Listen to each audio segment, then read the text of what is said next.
All right, good evening, everyone. Welcome to our first Wednesday session for PPA 500. Hope everyone is having a good week so far.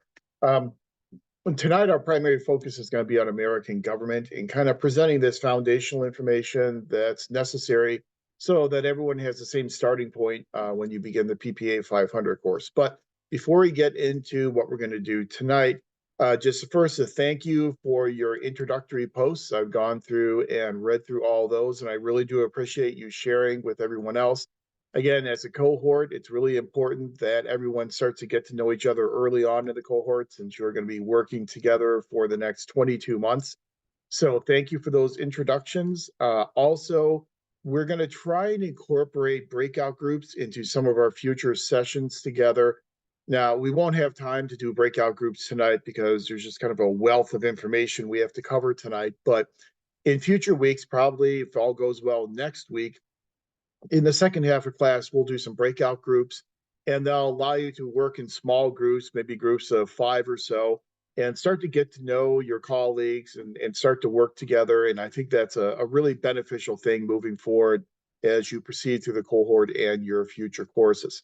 If it's okay with everyone, I'm going to turn my camera off just to try and save a little bandwidth because I don't want to have any buffering issues or any internet connectivity issues tonight. So usually if I turn my camera off, I usually have a little bit better connection. So I'm not being rude. I'm just trying to save some bandwidth. So thank you for your introductory post. Thank you as well for everyone who had the time to go ahead and take that Constitution pre-assessment. If you have not had a chance to do it yet, it is not too late. I believe I have it open until Sunday, February the 4th. So if you haven't done it yet, it just takes 3 minutes to go in there and answer those 15 multiple choice questions. Again, using no information except what you currently know about the Constitution. It is anonymous, it is ungraded. It's just for my purposes to allow me to better get a sense of in future sections of PPA 500 how much coverage of the Constitution we need to do here in this first night of the class. So if you haven't done it yet, please do go in and do that Constitution pre-assessment. Now, your first graded Canvas essay is coming due on Monday, February the 5th by midnight. And I think I've already told you what that Canvas essay is all about, but just to reiterate again, for that Canvas essay, you're going to be looking at the argument that James Madison makes in Federalist Paper number 10. And tonight in class, we will talk about Federalist Paper number 10, and I'll walk you through it. Hopefully, you've had a chance to take a look at it. And if you have looked at it, you know that in Federalist 10, Madison talks about the impact of factions. And he basically recognizes that in a large democracy, what he would call a compound republic, there will be different factions, there will be different groups that have different interests and want to try and obtain different things. And so he talks in Federalist 10 about how to control the effects of these factions, essentially balancing faction against faction, or doing what Alexander Hamilton talks about in Federalist 28, balancing ambition against ambition. And so once you read Federalist 10, my prompt for you in the Canvas essay is to ask you, number one, do you believe that we as a society today, are we more factionalized than in Madison's time? Because again, when Madison was writing Federalist number 10 in the late 1700s, it's over 200 years ago, and a lot of things obviously have changed over the past 200 years. So are we more factionalized today than in Madison's time? And then the follow-up question is, what can we do about factionalism? How can we better try and control the effects of factions? And again, the problem with factions is if you end up getting a one faction that has too much power or too many resources, there is the potential that that one faction can then be tyrannical to the other factions and can basically overpower and shout down the other factions. And that's something that obviously is not good for democracy, because a democracy is based upon pluralism, whereby people can participate in decision making. They can make their voices heard. It's what Theodore Loy referred to as a marketplace of ideas. Well, if you have one faction that is too powerful, then that one faction's ideas will be the only ideas that actually come through in the marketplace. And so, what do you think we can do in order to try and control factions becoming too powerful? And when you think about factions today, you typically think about interest groups. I think interest groups are a good example of these factions. And interest groups differ. They differ in size, they differ in membership, they differ in purpose. Some interest groups have a lot more resources and therefore have a lot more influence in Congress than other interest groups. You think about an interest group like AARP, the Association for the Advancement of Retired Persons. AARP is the single largest interest group currently in this country in terms of number of members. Having a lot of members is very influential because the AARP can go to a member of the House of Representatives and say, you know, those 750,000 people who live in your district, 50,000 of those people are currently members of the AARP. Well, that means you better curry favor with the AARP if you want to get the votes of those people. So having a lot of members, a lot of influence. Also, the types of members that you have in your interest group can give you a lot of influence as well. You think about interest groups such as the American Bar Association, the ABA, which is populated with lawyers. Congress is also populated with lawyers, so they're kind of kindred spirits there. The AMA, the American Medical Association, populated with doctors and medical professionals. So the types of members that you have can also help you wield influence in Congress. Obviously, resources, the amount of money you have, can help you wield influence in Congress as well through campaign donations. And so we do have the potential today for some of our factions having a lot more resources than other factions. And so those factions with the resources tend to be the ones that are much more effective and really have an easier time getting their voices heard than factions or interest groups that have fewer resources. So again, for this Canvas essay, once you read Madison's Federalist Paper number 10, and based on what we talk about tonight, when we talk about Federalist 10, answer the question of, are we more factionalized today than we were back then? And then what can be done? What strategies can be employed to try and control the effects of factions? Now, for the Canvas essay, that's my initial prompt. You'll be providing an initial response to that. That initial response to my prompt can be relatively short. It can be 2 or 3 paragraphs. It's certainly enough to suffice. And then in addition to responding to my initial prompt, then you'll also respond to the responses of 2 of your classmates. So in order to get full credit, you're going to be providing 3 posts. 1 post as a response to my initial prompt, and then responses to 2 of your classmates.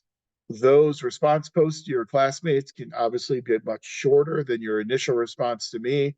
A paragraph is certainly enough to suffice for each of those responses to your classmates. Now, all 3 of those posts for Canvas essay number 1 are due by midnight on February 5th. I would recommend, though, if you could, to post your initial response earlier than that, because if there are no posts there, there's nothing for anyone else to respond to. And then we're all rushing to try and do our responses on Monday. And so it's good if several of you could actually do your initial post maybe over the weekend or even by Friday, just to get some posts in there so that there's something for your colleagues to respond to.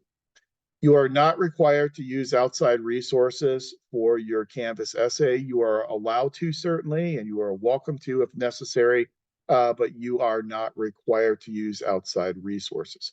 Please do make sure that you proofread your posts, make sure that they're well written, make sure that they make sense. So that's your Canvas essay number 1, which is due on Monday. Any questions about Canvas essay number 1? I know we've talked about it 2 or 3 times already, but any questions at all on Canvas essay number 1? I had one question. Sure, go ahead.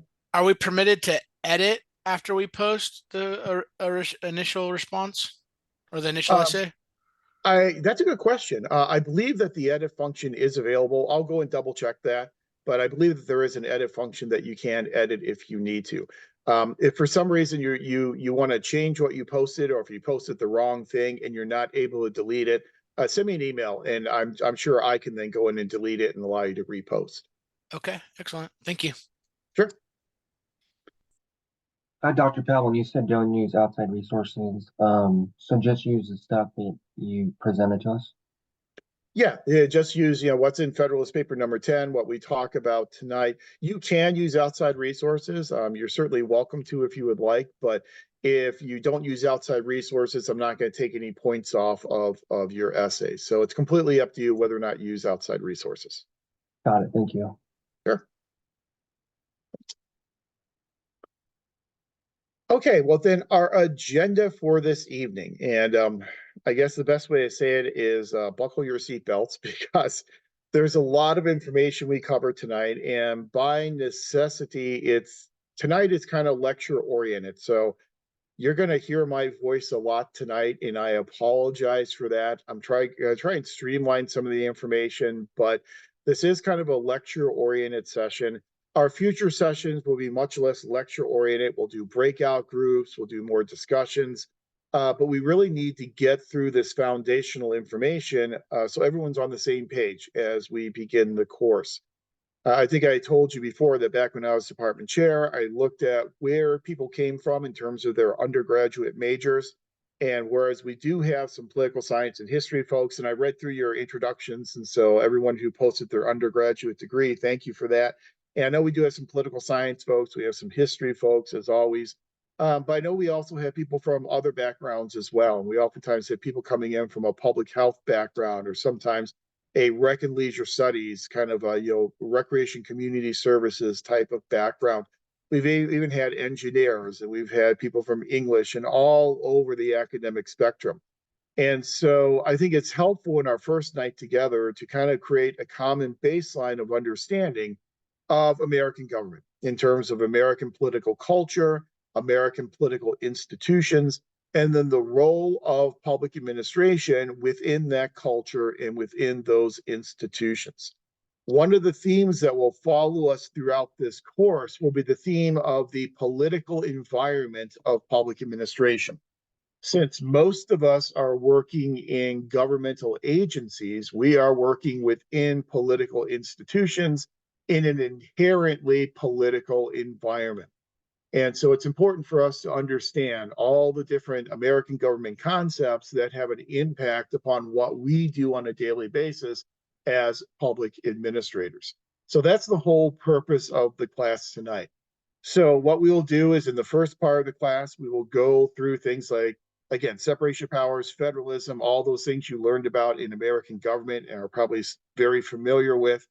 But then we'll also talk about differences between democracy and republic and how we are a democratic republic and how that is important to us in public administration.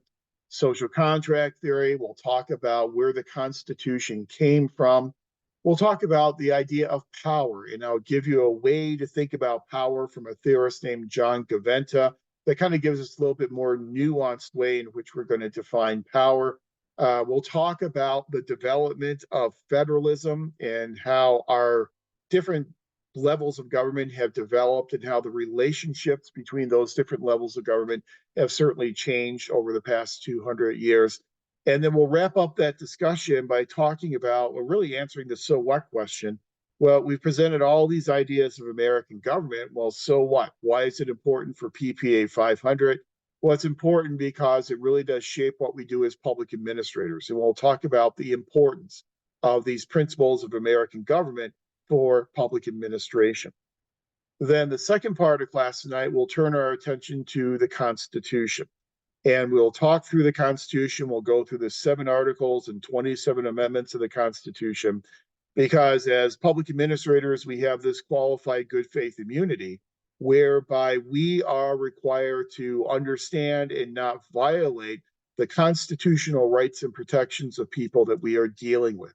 And so in order to not violate those constitutional protections, we must first know what they are.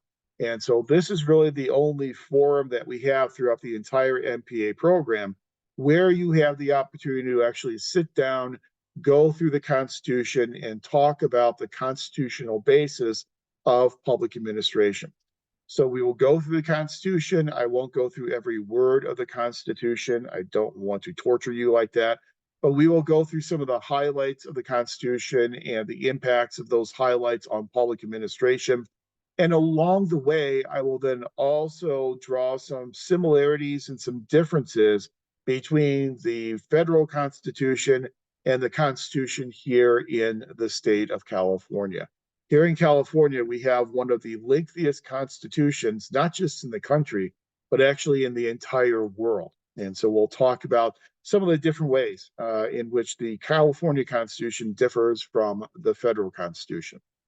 Then when we're done with all of that, then we'll have some time remaining at the end where we can ask any questions either about the course or the program, and we'll deal with those questions then when we are done with our material.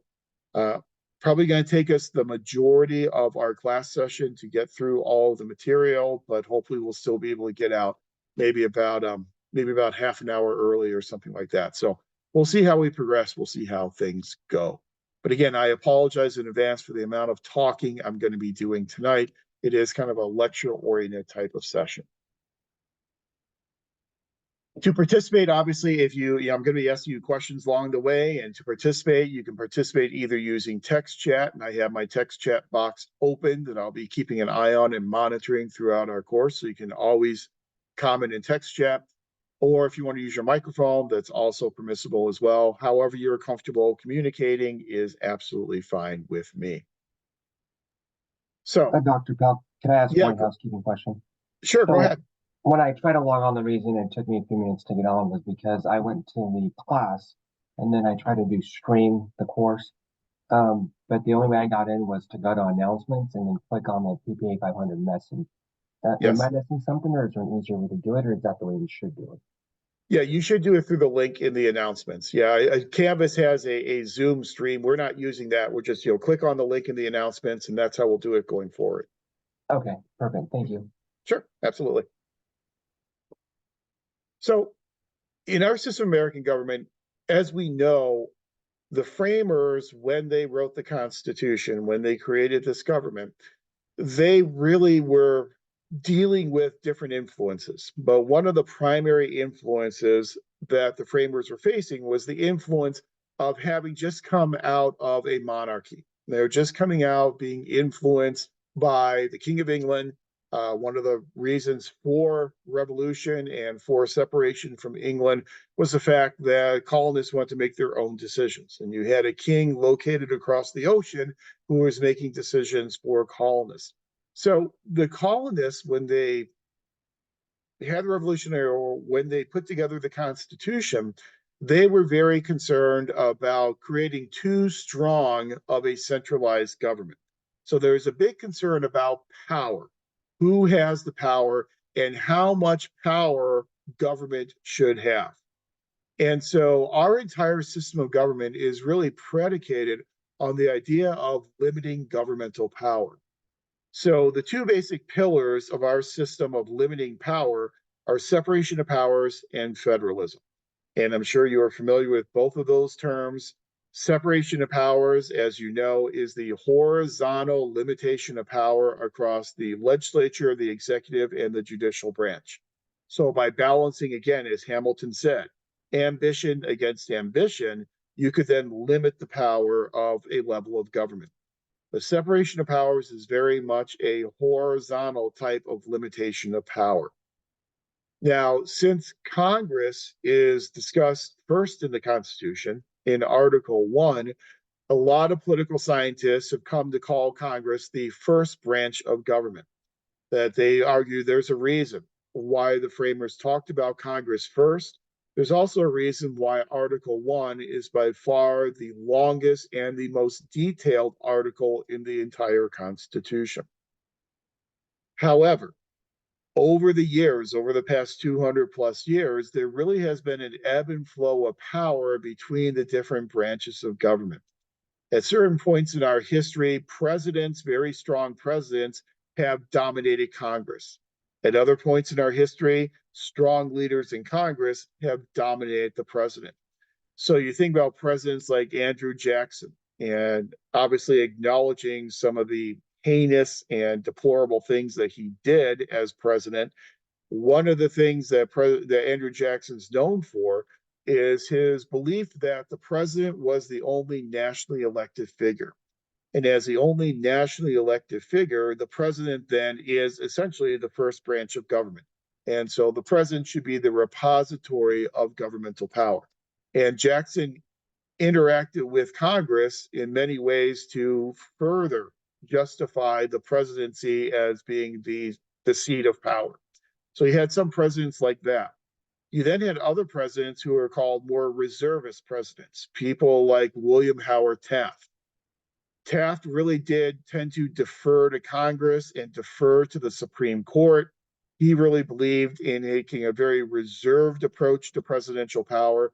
So during the administration of Taft, you had Congress and the Supreme Court kind of dominating the office of the president.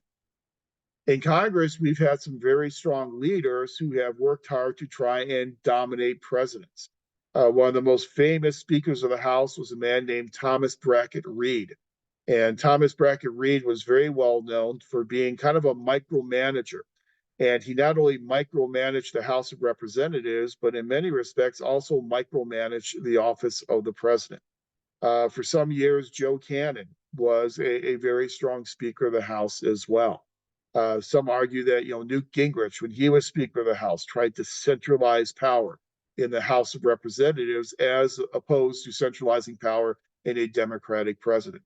So there really has been very much this ebb and flow in terms of the power across the three different branches of government. But then we also know that we limit the power of government through federalism as well.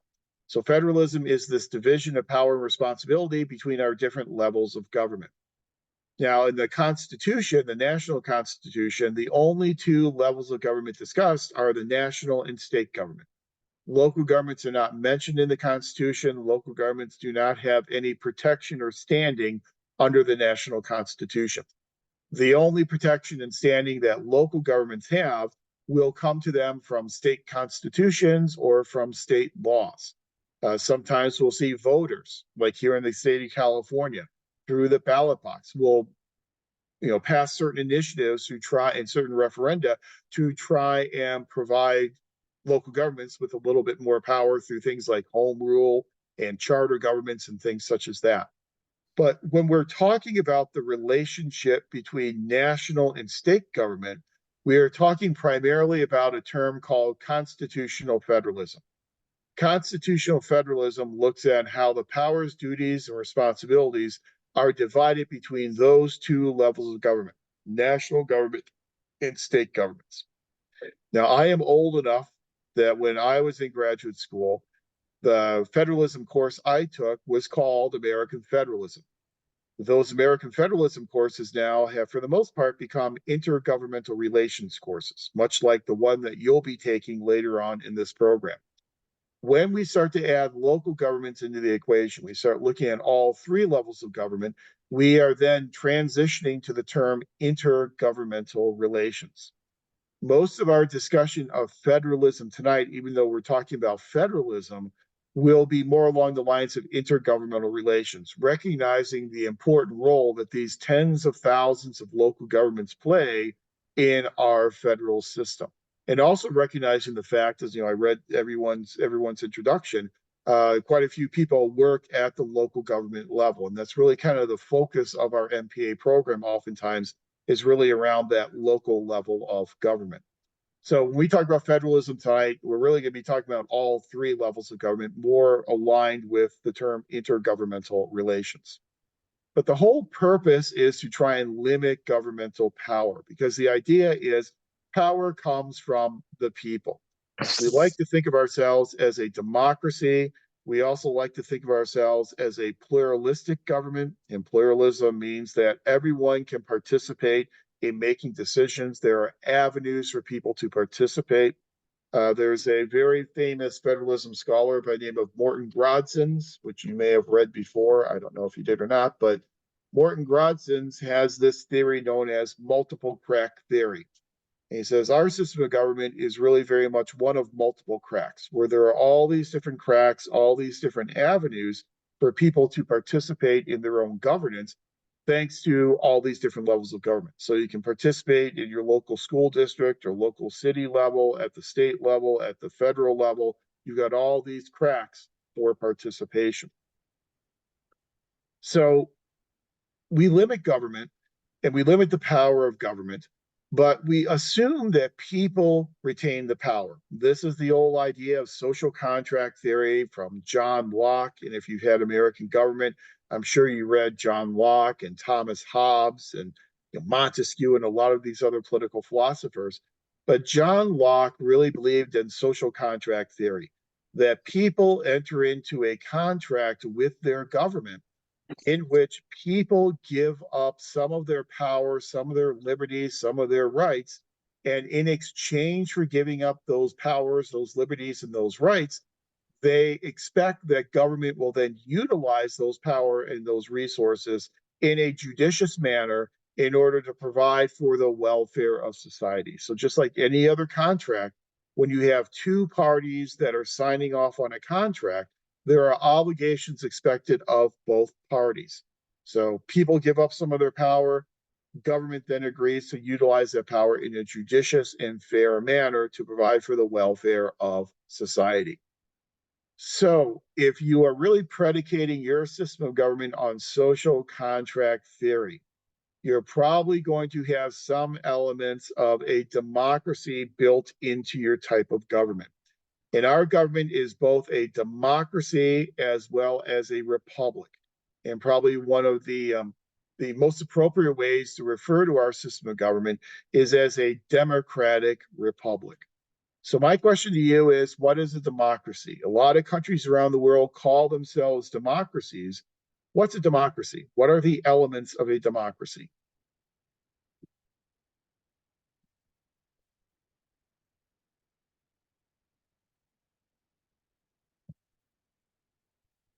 Again, you can use text chat, you can use the microphone, however you're comfortable.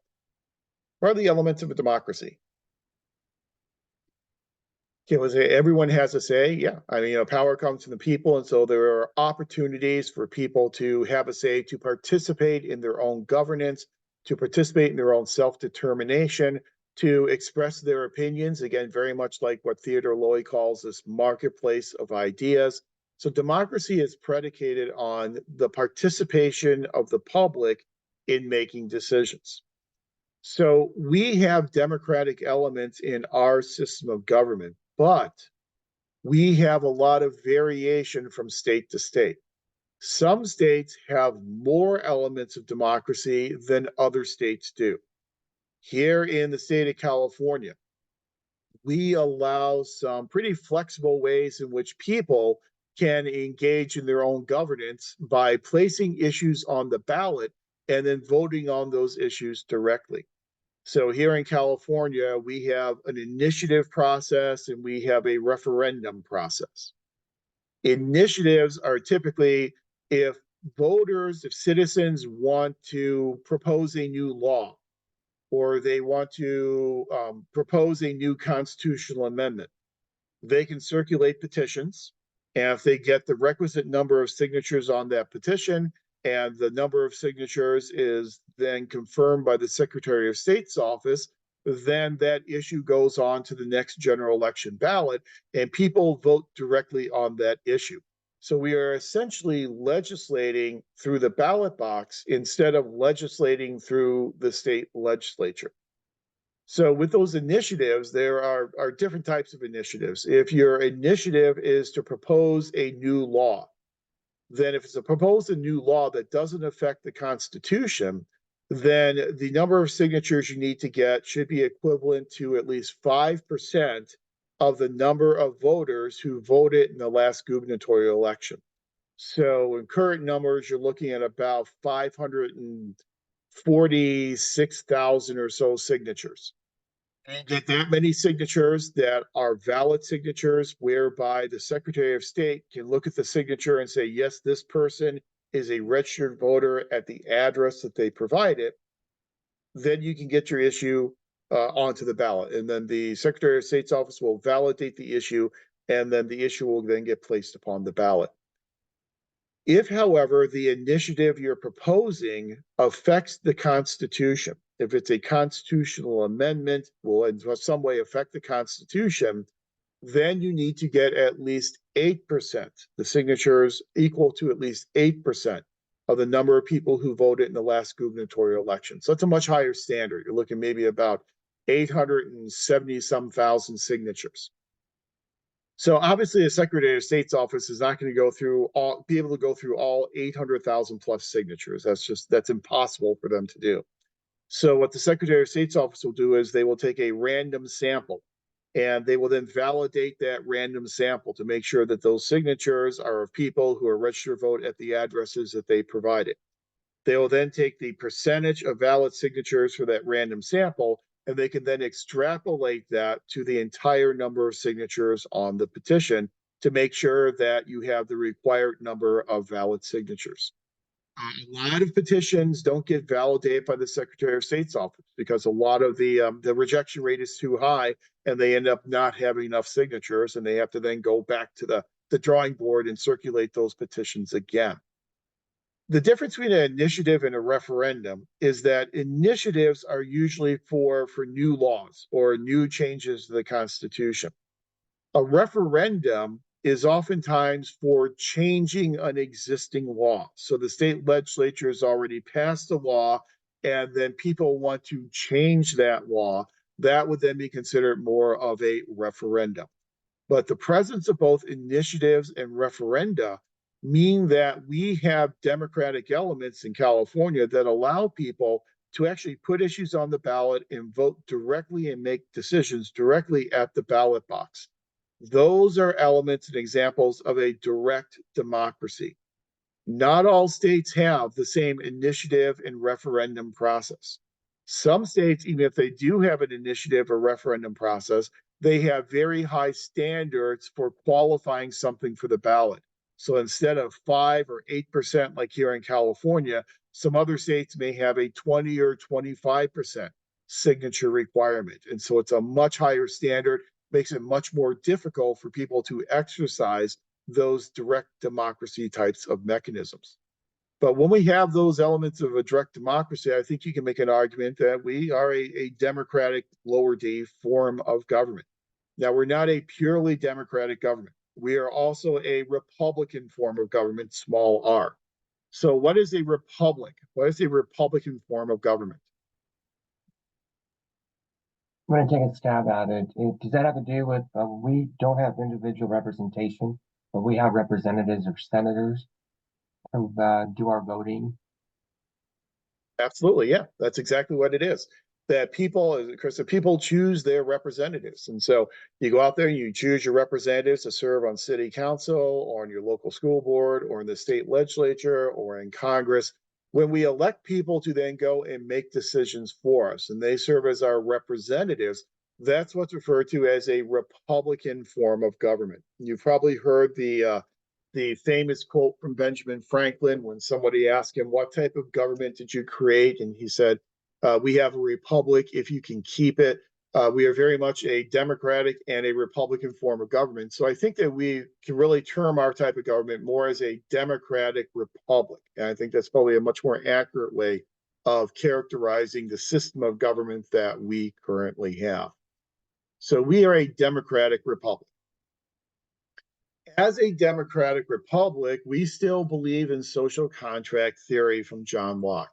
We still believe that power resides with the people, and people then decide which powers they are going to limit or give up to government, that government will then use judiciously in order to provide for the welfare of the public.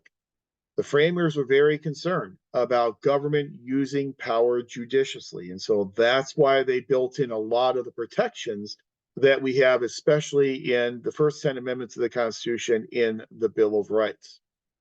But we are really built upon this idea of social contract theory. The social contract between people and their government is a constitution. And so that's why a constitution is so important, because it is this written agreement between people and their government authority. Our first constitution was the Articles of Confederation, and I provided a link for you in our Canvas site to take a look at the Articles of Confederation. The Articles of Confederation were very much just that. They created a confederation. They created this confederation of sovereign states. However, the Articles of Confederation as a social contract really had some what turned out to be fatal flaws. And if you read through the Articles of Confederation, you'll kind of see some of these fatal flaws that kind of hopefully jump out at you.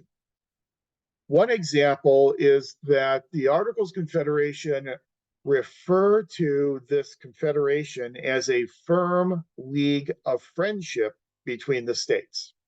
So a firm league of friendship is obviously much different than a united nation. So we're basically saying that these states are committing to be friends and they're committing to help each other out. But a firm league of friendship, in retrospect, is a relatively weak arrangement, especially when it's an arrangement between these sovereign entities. Also, if you look at the way in which the articles are written, the idea of the term United States of America, capitalized and as a proper noun, we really see that done one time in the articles. And that's where the articles say, the style of this confederation shall be the United States of America, capitalized. When they say the style of this confederation, they're saying the name. So style basically means name. So they've named this confederation the United States of America. However, throughout the rest of the articles, whenever they talk about United States, they typically say United States in Congress assembled. And so that's a qualifying statement, in Congress assembled. So we are United States. We are the United States when the state representatives get together in this Congress. And the term Congress under the Articles of Confederation is a little bit different than the term Congress we use today. We think about Congress today, we think about Capitol Hill, we think about permanent structures that are enduring structures. That's not really the use of Congress in the Articles of Confederation. In the Articles, Congress was used as a meeting, because that's another way, another term for a Congress is a meeting. So tonight, we're having a Congress of PPA 500. We're having a meeting of PPA 500. So think about the implications of that. That's United States in Congress assembled. It's the United States when the states get together in this meeting. That's a much more transient, much more temporary approach to the quote unquote United States than what we'll eventually have in the Constitution that replaces the Articles. You also had problems with the Articles Confederation in terms of not having a standing army. So there are major concerns about the inability to provide for national defense if we had an insurrection or if we had an invasion from a foreign nation. We didn't really have an independent executive. We had this meeting of the states was just a meeting, a unicameral meeting. We didn't have two houses of Congress, nothing like that. President would come from Congress. It was kind of like a weak mayor type of form of government. If you look for something that's kind of an analogy to what's oftentimes done at the local level here in California, there's very little ability to regulate currency, and we had different states that were using different currency. And you can just imagine how difficult it is to conduct any type of trade when you have different states using different currency. So what the articles did is they really created a very weak national government. The national government was essentially when the states got together in this meeting, in this Congress, that was essentially the national government. So it truly was a confederation.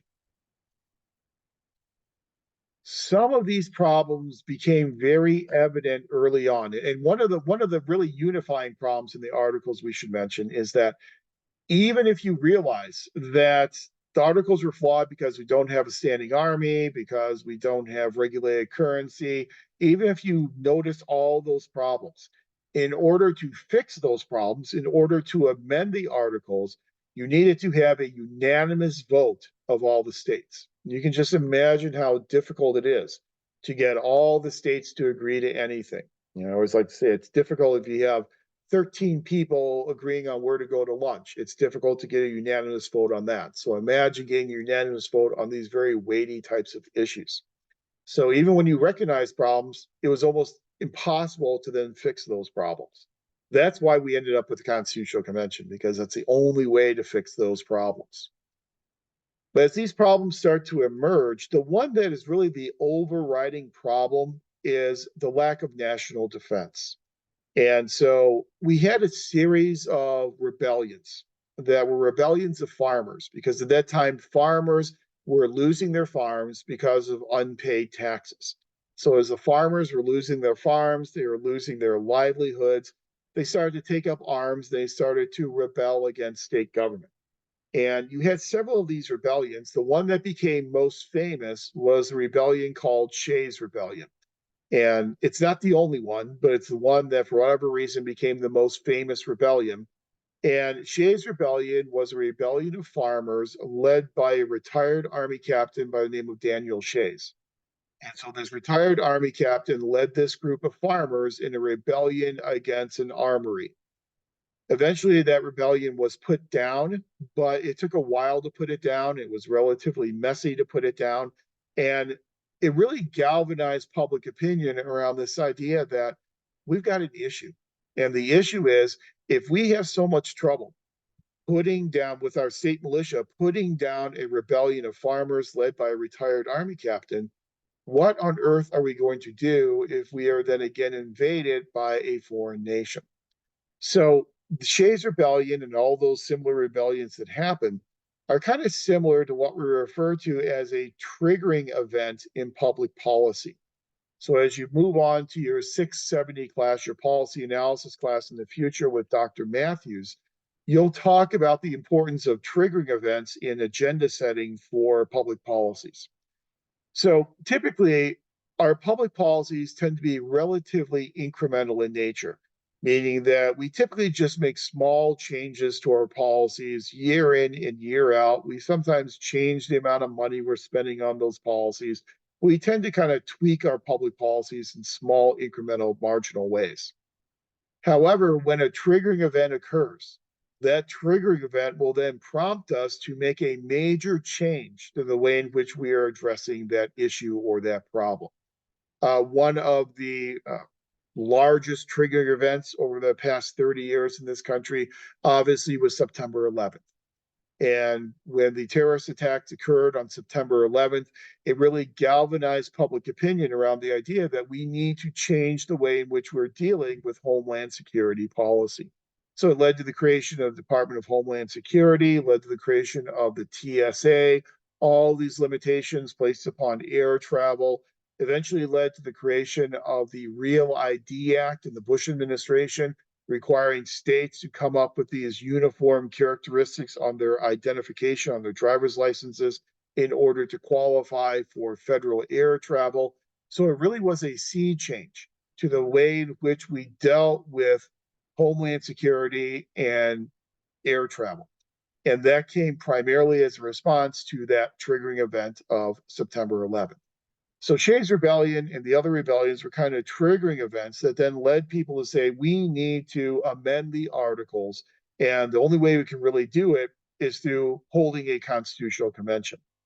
So that's what led to the Constitutional Convention. Now, the primary purpose of the Constitutional Convention was not to get rid of the articles. The primary purpose was merely to amend the articles to hopefully provide for a stronger national defense. So it was a very limited purpose for this Constitutional Convention. However, when you think about the convention from a practical perspective, a lot of these delegates were traveling a very long distance to get to the Constitutional Convention. They were traveling over dirt roads that oftentimes were turning into muddy roads. And so it took them a long time to get to the convention. The people who arrived at the convention first, the first delegates who arrived there, were what we refer to as mostly the Federalists. Federalists were there to try and create a stronger national government. They want the national government to do more than just provide national defense. They wanted a national government that had more power to do things such as regulating the economy, regulating currency, regulating commerce. And so those were the majority of the people who arrived first, led by people like James Madison and Alexander Hamilton and others. Once the people arrived who really did not want to see a stronger national government, the people referred to as the anti-federalists, people like Sherman, when they arrived, the ball was already rolling toward the creation of a new constitution.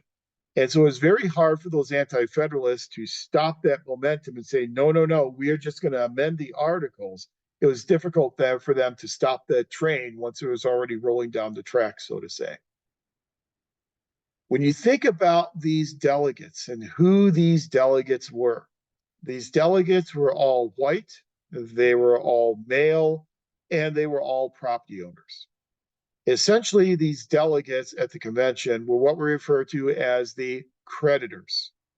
These were the people who had loaned out money to make the Revolutionary War possible. And just like anyone who has loaned out money, you would like to see those debts repaid. Madison realized that. And so Madison knew that there was a nerve he could press on Sherman and the anti-federalists. And that nerve was, you want to get your money back. And we need to have a stronger national government with some economic power in order to help you get your debts repaid. There was a famous historian by the name of Charles Beard, that in text chat, simple name, but Charles Beard. And Charles Beard wrote a book called The Economic Interpretation of the Constitution. And in his economic interpretation of the Constitution, Beard made that argument. He said that those delegates, being property owners, being creditors, they were there representing their own economic, rational self-interest. And that's why we end up getting a much stronger national government with economic regulatory power. Now, when that idea came out, when that book came out, a lot of other historians were not very happy about it. And they felt that it was much too pessimistic.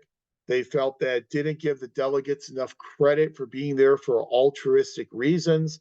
And so Beard was kind of ostracized for many years by the discipline of history.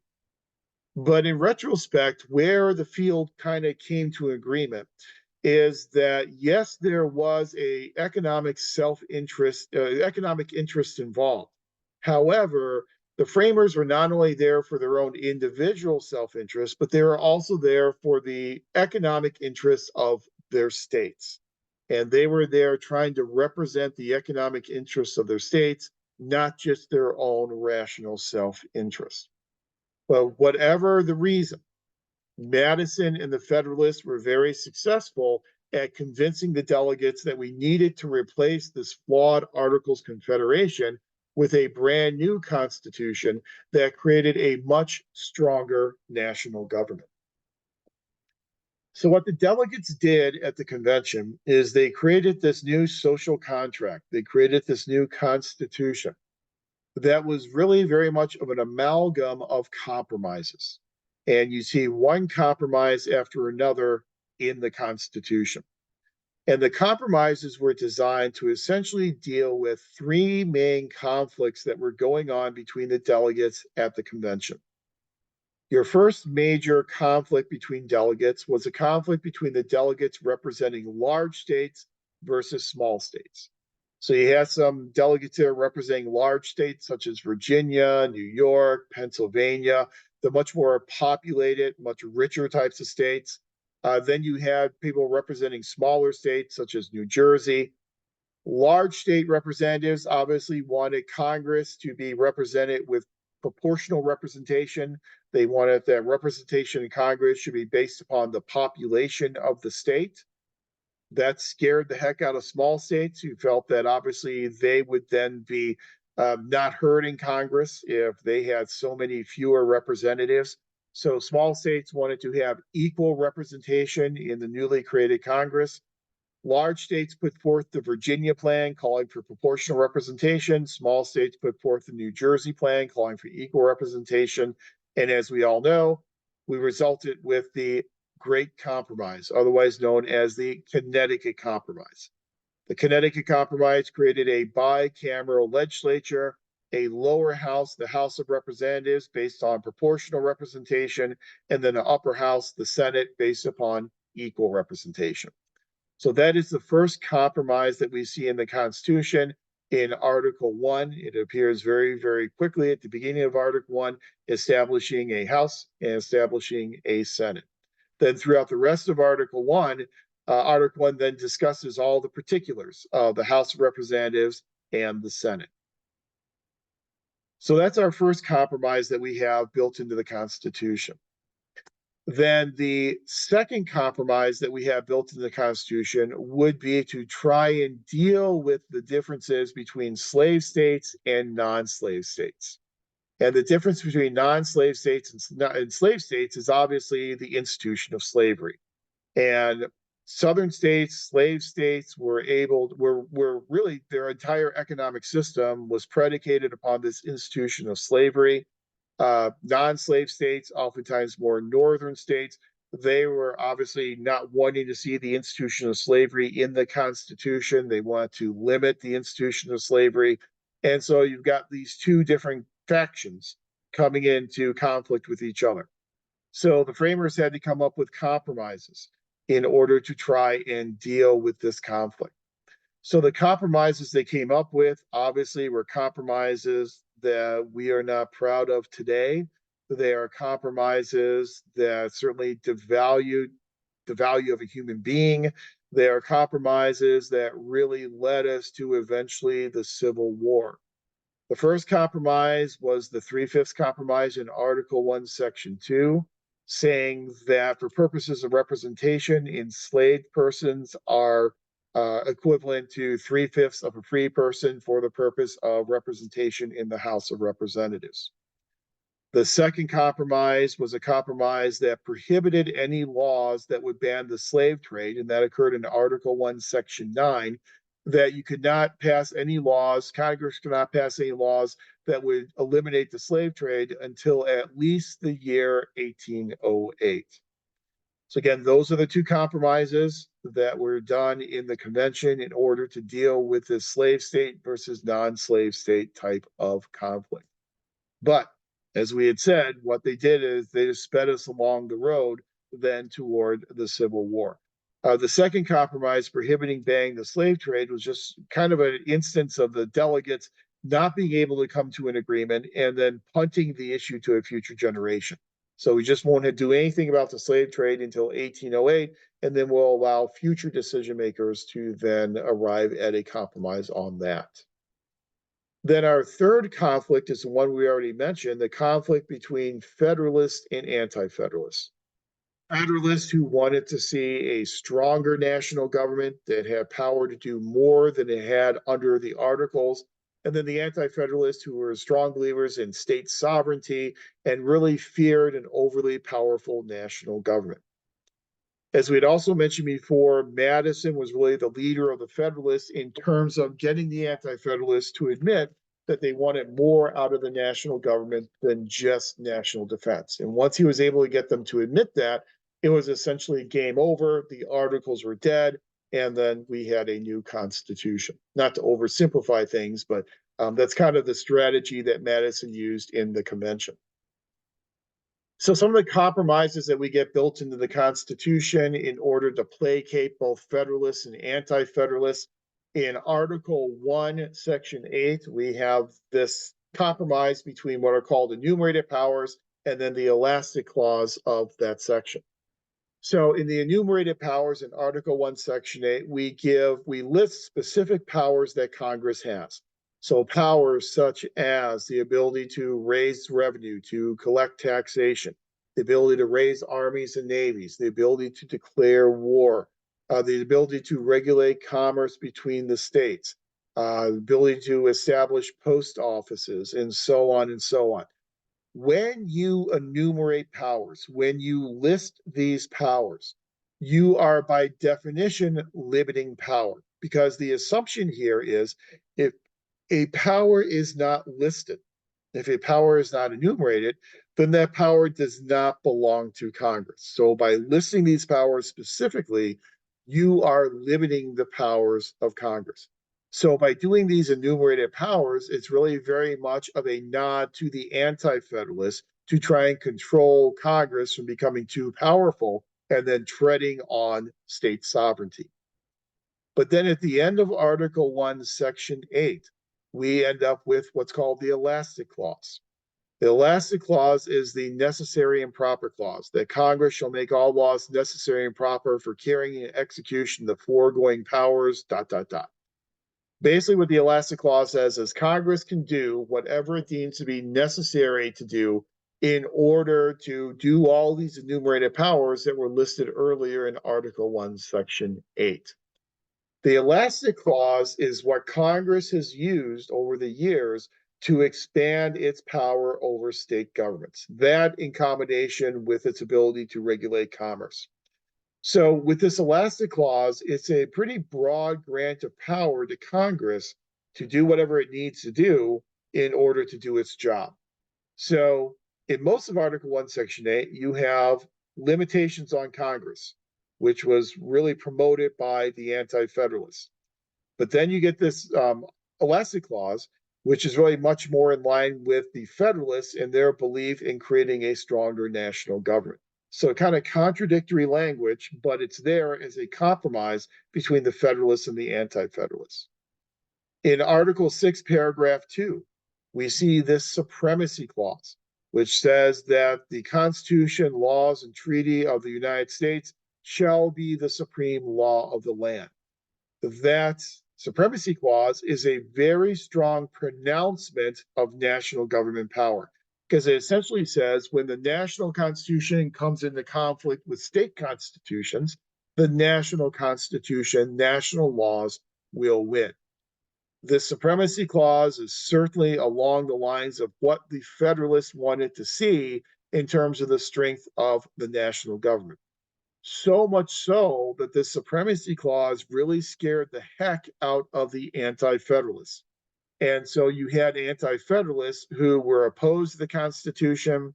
You had anti-federalists who got together and wrote what were called the anti-federalist papers, which were counter arguments to the Federalist papers that were written by Hamilton, Madison, and Jay. You had anti-federalists who were arguing against the ratification of the Constitution. And you had anti-federalists in the state of New York who were prohibiting New York from ratifying the Constitution. So the problem with that is that obviously you really need to have the state of New York to ratify the Constitution for you to really have a working Constitution. Now, we know that the Constitution says in Article 7 that in order to be ratified, it had to essentially be ratified by 9 out of the existing 13 states. Within the first 2 years of ratification, it was ratified by 10 states relatively quickly, which is probably a good thing because by that point in time, Vermont had joined the Union. So you really need to have 10 out of 14 states to ratify it. But you got 10 out of 14 states to ratify it within 2 years. Problem, though, was New York was not one of those states. So the framers knew that they had to convince New York to ratify the Constitution.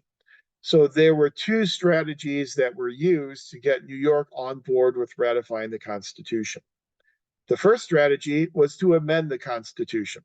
And so we immediately amend the Constitution with 10 amendments in the Bill of Rights. That 10th Amendment to the Constitution is known as the Reserve Powers Amendment. The 10th Amendment says that all powers that are not given to the national government nor denied to the states belong to the states or the people. So, in other words, any power that's not given to the national government in the Constitution should then belong to the people or belong to the states. That was obviously a nod to the anti-federalists to try and allay some of their concerns about the creation of an overly strong national government, especially in the wake of Article 6, paragraph number 2, the supremacy clause. Now, an interesting piece of trivia is that we all know the Bill of Rights as consisting of 10 amendments, but originally the Bill of Rights was supposed to consist of 12 amendments. 2 of those 12 amendments did not get a sufficient number of states to ratify them to become part of the Constitution. One of those amendments that did not get enough states to ratify it was an amendment written in 1789 by James Madison. And that amendment called for a limitation on Congress receiving pay raises until there was an ensuing election. So if Congress gave itself a pay raise, it could not collect that pay raise until there was a congressional election. They would have to go and be held accountable by the people. That amendment was supposed to be the first amendment to the Constitution. It did not get the number of states it needed for ratification. And so it took over 200 years for that to eventually become part of the Constitution. That amendment was finally ratified in 1992 and became the 27th Amendment to the Constitution. And we'll talk about that and that whole process, how it happened later on when we talk about the Constitution itself. But then the Second Amendment that was supposed to be part of the Bill of Rights that didn't get ratified was an amendment that would limit the size of House districts to no more than 50,000 inhabitants. So every House district could not have more than 50,000 people. If that would have been ratified, that would have been a major problem, because when you look at congressional districts today, House districts on average usually have about 750,000 residents. So a 435 seats we currently have in the House, if this amendment had been ratified, we would have well over 4,300, something like 4,320 some seats in the House of Representatives. You see how hard it is to get 435 members and a majority of them to agree to anything. Think about getting a majority of 4,300 people to agree to legislation. It would be absolutely impossible. So it's probably a good thing that that amendment did not get ratified and included in the Bill of Rights. But we get these first 10 amendments added to the Constitution almost immediately. And again, they were designed to try and alleviate the concerns of the anti-federalists. You think about things like the First Amendment and your freedom of speech and a press and a religion and to peaceably assemble. Your Second Amendment rights for bearing arms. Your Third Amendment rights against not having to quarter soldiers. Your Fourth Amendment rights against unwarrantable search and seizures. Your Fifth Amendment rights in terms of criminal justice, things like due process and your right against double jeopardy, being tried for the same crime twice, and so on and so on. And so all those amendments were written there to provide protections to the people from an overly powerful national government. And so this combination of the First Amendment to the Constitution and these Federalist Papers that were written by Alexander Hamilton, James Madison, and John Jay eventually led New York to ratify the Constitution. And then the Constitution could really go into effect, because New York was really the linchpin of commerce at the time. Most commerce was flowing in through the port of New York. And so if you didn't have New York as part of this union, you weren't going to have any trade going to the other states. And so you really had to have New York as your linchpin in order to have a working union and a working constitution. So when Hamilton, Madison, and Jay wrote these Federalist Papers, they were writing them for a specific reason, and that was to convince New York and anti-federalists to support this new constitution and to convince them that the national government would not be too strong and that this new national government would not tread upon the rights of states or the rights of people. So they had a real purpose in writing the Federalist Papers. They ended up writing 85 Federalist Papers in total. 51 of those Federalist Papers were written by Alexander Hamilton, 29 of those were written by James Madison, and 5 were written by John Jay, because John Jay fell ill after writing 5 and could write no more. So the vast majority of the Federalist Papers were written by Alexander Hamilton and James Madison. I have a link to the Federalist Papers on our Canvas site, and so if you'd like to go and read all 85 of them, if you haven't already, you are certainly welcome to do that. But for the purposes of time and the scope of this course, we kind of pulled out 2 of them, 2 of the more famous Federalist Papers to focus on. And those 2 Federalist Papers we pulled out to focus on are number 10 and number 39. and they both happen to be written by James Madison. So let's talk about Federalist number 39 first, the argument Madison made in 39, and then how that argument could help convince anti-Federalists to support the Constitution. And then we'll talk about Federalist number 10, which is obviously the subject of your first Canvas essay. So if you read Federalist number 39, I hope you had a chance to at least peruse it. Madison makes a pretty compelling argument about why people should trust this Constitution and trust this new national government.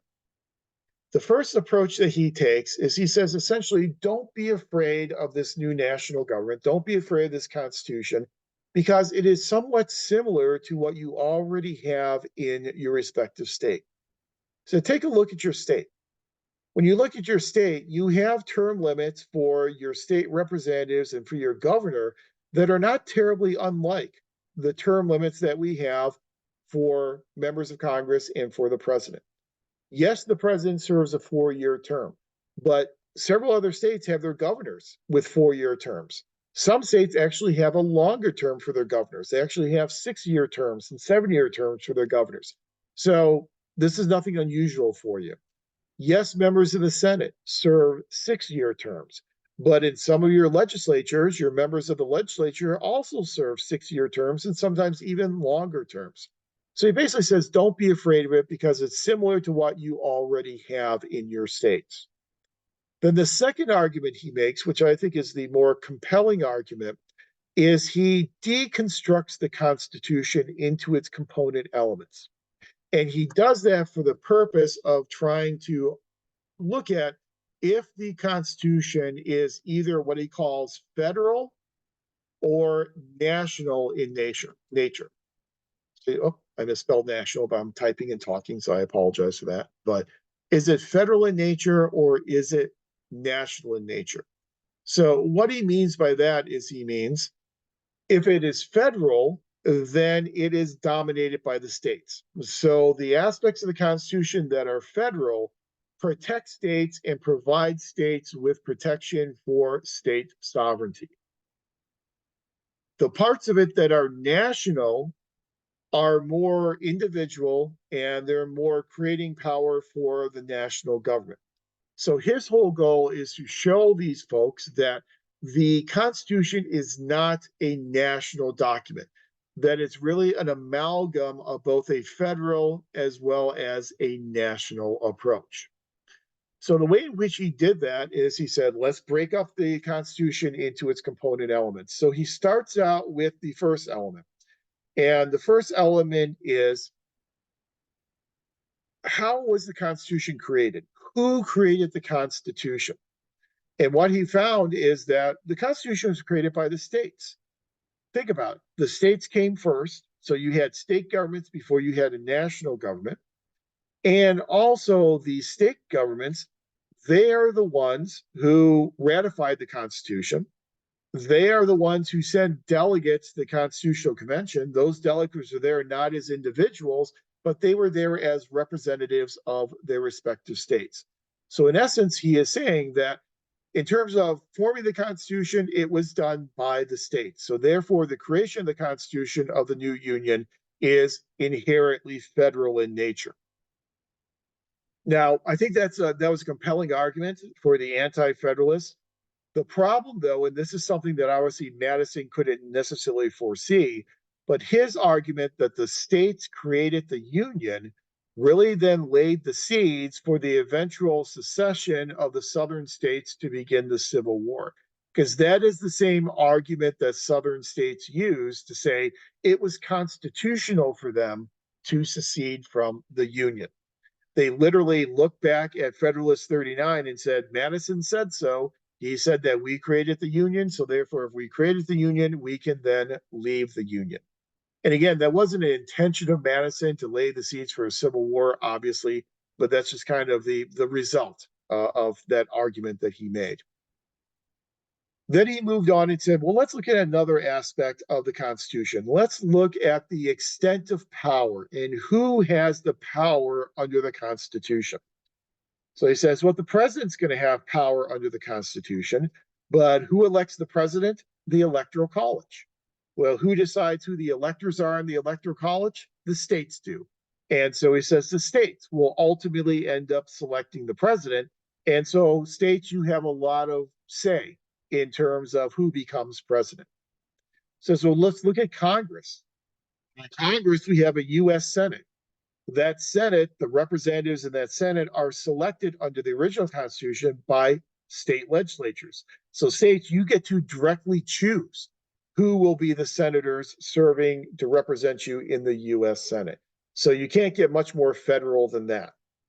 Now, he will admit, and he does admit, in the House of Representatives, based on proportional representation and popular vote, that's a little bit more national in nature. But since the president and since the Senate are federal and the House is national, is a combination of the two. It's a combination of a federal as well as a national approach, leaning a little bit more toward the federal side. And then says, okay, let's talk about the operation of government. So, how government will operate under the Constitution. Well, the government will operate on the part of these individual bureaucrats. So, individual bureaucrats, individuals working in the federal government, they're the ones who will do the daily work. He kind of throws his hands up and says, I will admit that's national. It's national because they're individuals. They're not there representing their states. They're not selected by their states. So, that's a little bit more of a national approach. So, he kind of gives them that. And he says, well, then let's look at how we amend the Constitution. Well, we amend the Constitution primarily through proposal by 2/3 of the House and the Senate, and then ratification by 3/4 of state legislatures. Senate, you get to ratify it either through state legislature or through a state convention. States, you have an integral role in determining which amendment actually gets added to the Constitution. So that is very much of a federal type of approach. So that's more, it's kind of a combination, but it's more federal than it is national in nature. And then again, how did the Constitution get ratified? The Constitution got ratified by the states, by state legislatures, which makes that part of it very federal. So his final conclusion, just to kind of speed through this a little bit, his final conclusion is that the Constitution and the new nation, the new union of states, is really a combination of both a national and a federal approach. It is not wholly national, it is not wholly federal. It's a combination of the two, but it's clear from his argument that it is leaning more toward the federal as opposed to the national side. And you can see how his argument that it's more federal than national would be very appealing to anti-federalists.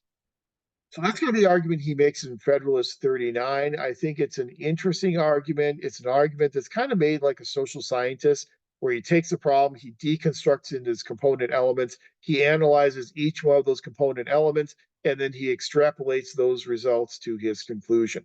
And it's kind of like a social science research project, if you will. And then we have Federalist number 10, which is the topic for your Canvas essay, and I've already talked a little bit about it.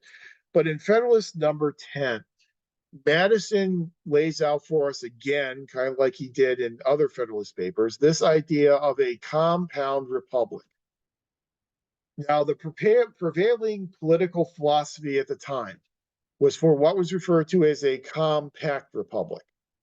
And in a compact republic, people like Montesquieu and other political philosophers would argue that the best, most efficient way and most effective way of running a government is through a compact republic, whereby you have a small geographical area, and that small geographical area is populated by people who all share similar opinions, very homogeneous opinions shared by this population in this relatively small jurisdiction.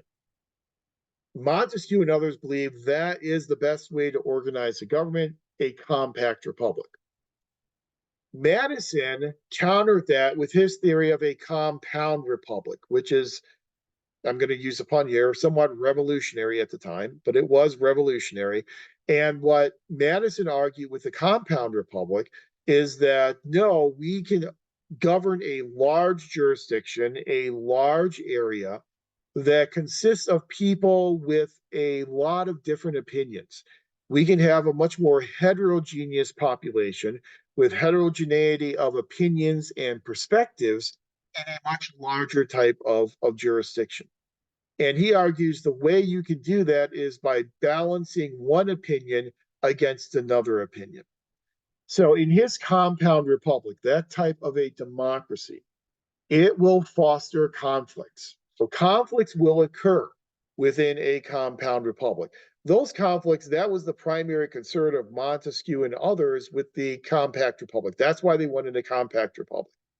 Madison argues it's okay to have those conflicts. Those conflicts are a natural outgrowth of a democratic form of government. He said, what you have to do is you have to learn how to deal with those conflicts. And there are two possible ways that you can deal with conflicts. One way to deal with the conflicts is by eliminating the factions. So by eliminating different groups and only having one group with one idea and one opinion, that will eliminate this conflict. Obviously, that's not the way to do it. And Madison says, if you eliminate factions, you are eliminating democracy. Now, you're not going to have what Lloyd calls this marketplace of ideas. So he basically sets this idea of eliminating factions up as what we would call a straw man argument. He sets it up knowing he's going to knock it down. So that is not the way in which you deal with factions. Instead of eliminating the factions, you must then work to try and control their effects. And the way in which you control their effects is, again, by balancing faction against faction. That was a novel idea at the time, but I think that Madison is correct that in our system of a compound republic, we do have a lot of different groups. We have a lot of different groups with different ideas, and oftentimes those groups and those ideas come into conflict with each other. But Madison thought that we could balance faction against faction, and that would then control one faction becoming overly powerful and being tyrannical over all the other factions. Now, in your Canvas essay, you're going to take that argument and you're going to apply it to modern day society. And you're going to decide if we are more factionalized than we were back in Madison's time, and then what you think we can do in order to deal with that factionalism, what you think we can do in order to control the effects of these factions. I think one of the major differences today compared to in Madison's time is Madison could not envision the influence of money and the influence of money in campaigns and electing people to office. Today, as we had said before, we have factions and interest groups. Really, if you want to look at factions as interest groups, we have interest groups today that have very different abilities and very different sets of resources.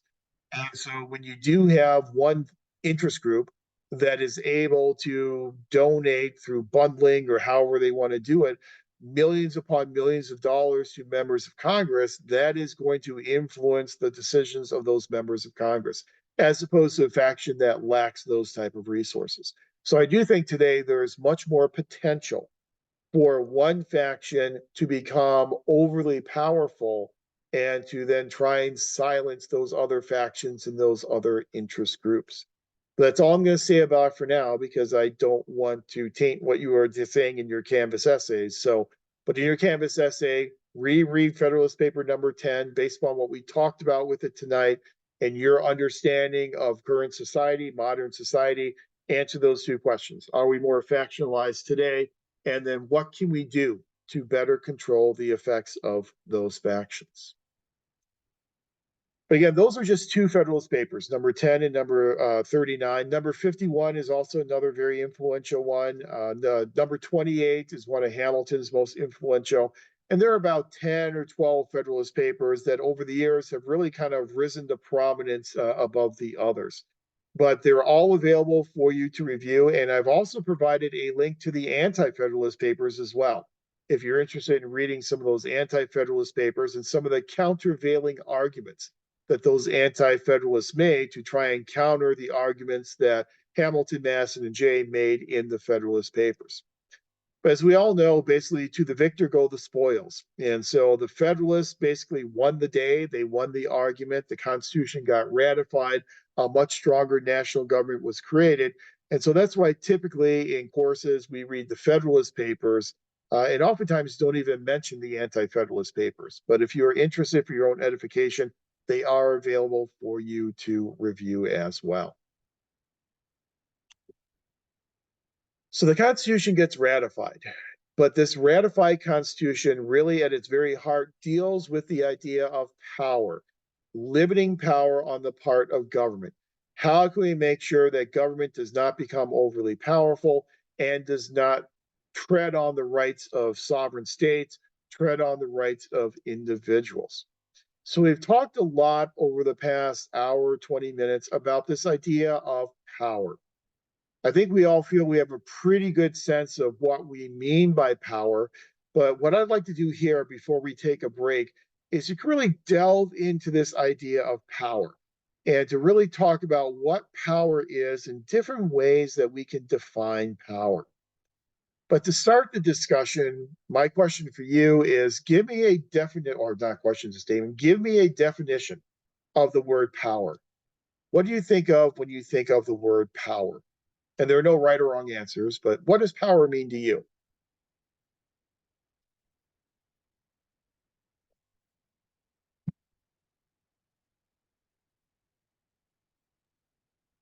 I think power, like in our government today, is having control. And I think, like you mentioned, the power of big business to have control over legislation is pretty evident. So they have the power through legislation, which is our representatives that end up taking those political contributions to me.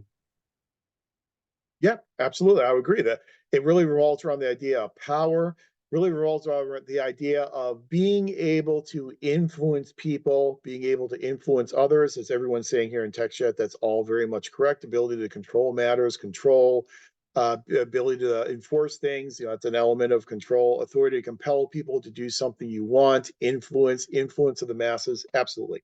I think a good basic definition of power is that power is the use of resources to influence someone to do something they otherwise would not do. So, using resources to influence someone to do something they otherwise would not do. So, you know, the example you gave in terms of campaign donations. And so you use campaign donations in order to influence a member of Congress to vote on a bill or to introduce a bill you want them to introduce.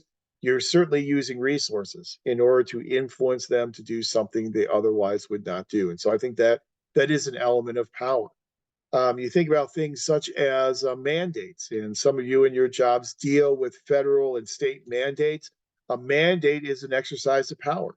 It's an exercise of control in the federal or state government, influencing and controlling the decision making and the behaviors of local governments, and those using their constitutional power in order to influence the actions of local administrators.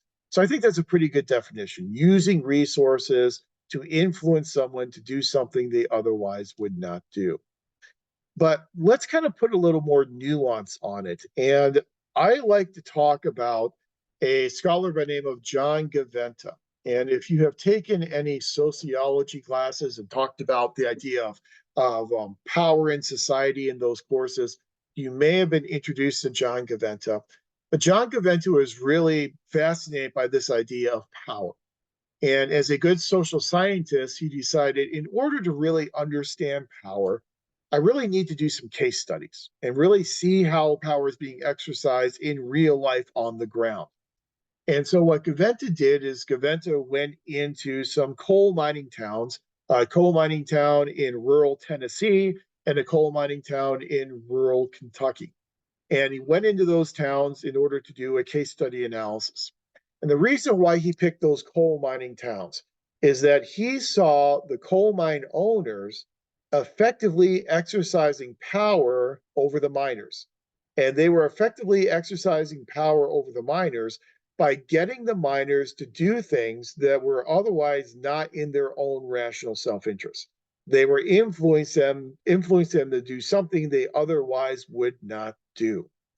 And so in his case studies, he ended up coming with a typology of power that he referred to as the three faces of power, otherwise known as the three different types of power.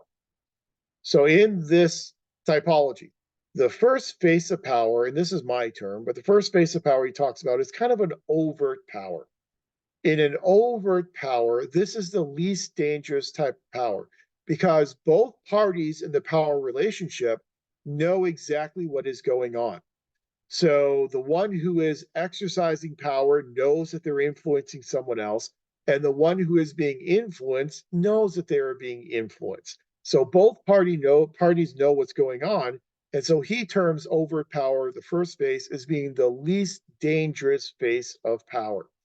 And so an example of that could be from our system of federalism, again, a direct order mandate. So the state government comes into a local government and says, you must take this action under threat of civil or criminal penalties. That's an exercise of power over that local government. The state knows that it's using its constitutional or legal power, its legal resources, to force the local government to take a certain action. The local government knows that they are being forced to take a certain action. So both parties are aware that that direct order mandate is occurring. So that's the first phase of power. The second phase of power he refers to as mobilization of bias. This is essentially agenda setting, the ability to set the agenda, to establish the types of issues that we are concerned about, the types of issues that we are going to discuss.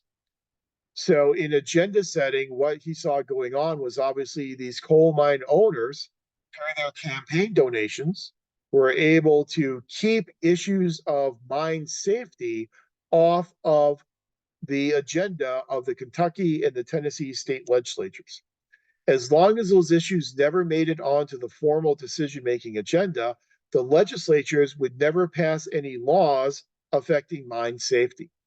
And when you think about what the owners were having the miners do, they were having the miners work 75 to 80-hour weeks. They were working many 75 to 80-hour work hours per week.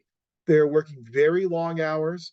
They were also working in very dangerous mine conditions.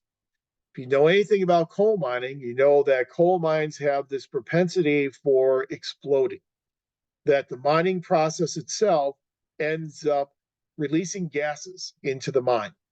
And once those gases are released into the mine, if there's any spark, any ignition, there's the potential for an explosion. You know, the old canary in the coal mine phrase, you know, sending a canary into the coal mine to see if there are any gases down there. If the canary comes back, then the gases aren't that bad. If the canary doesn't come back, you assume that the canary died.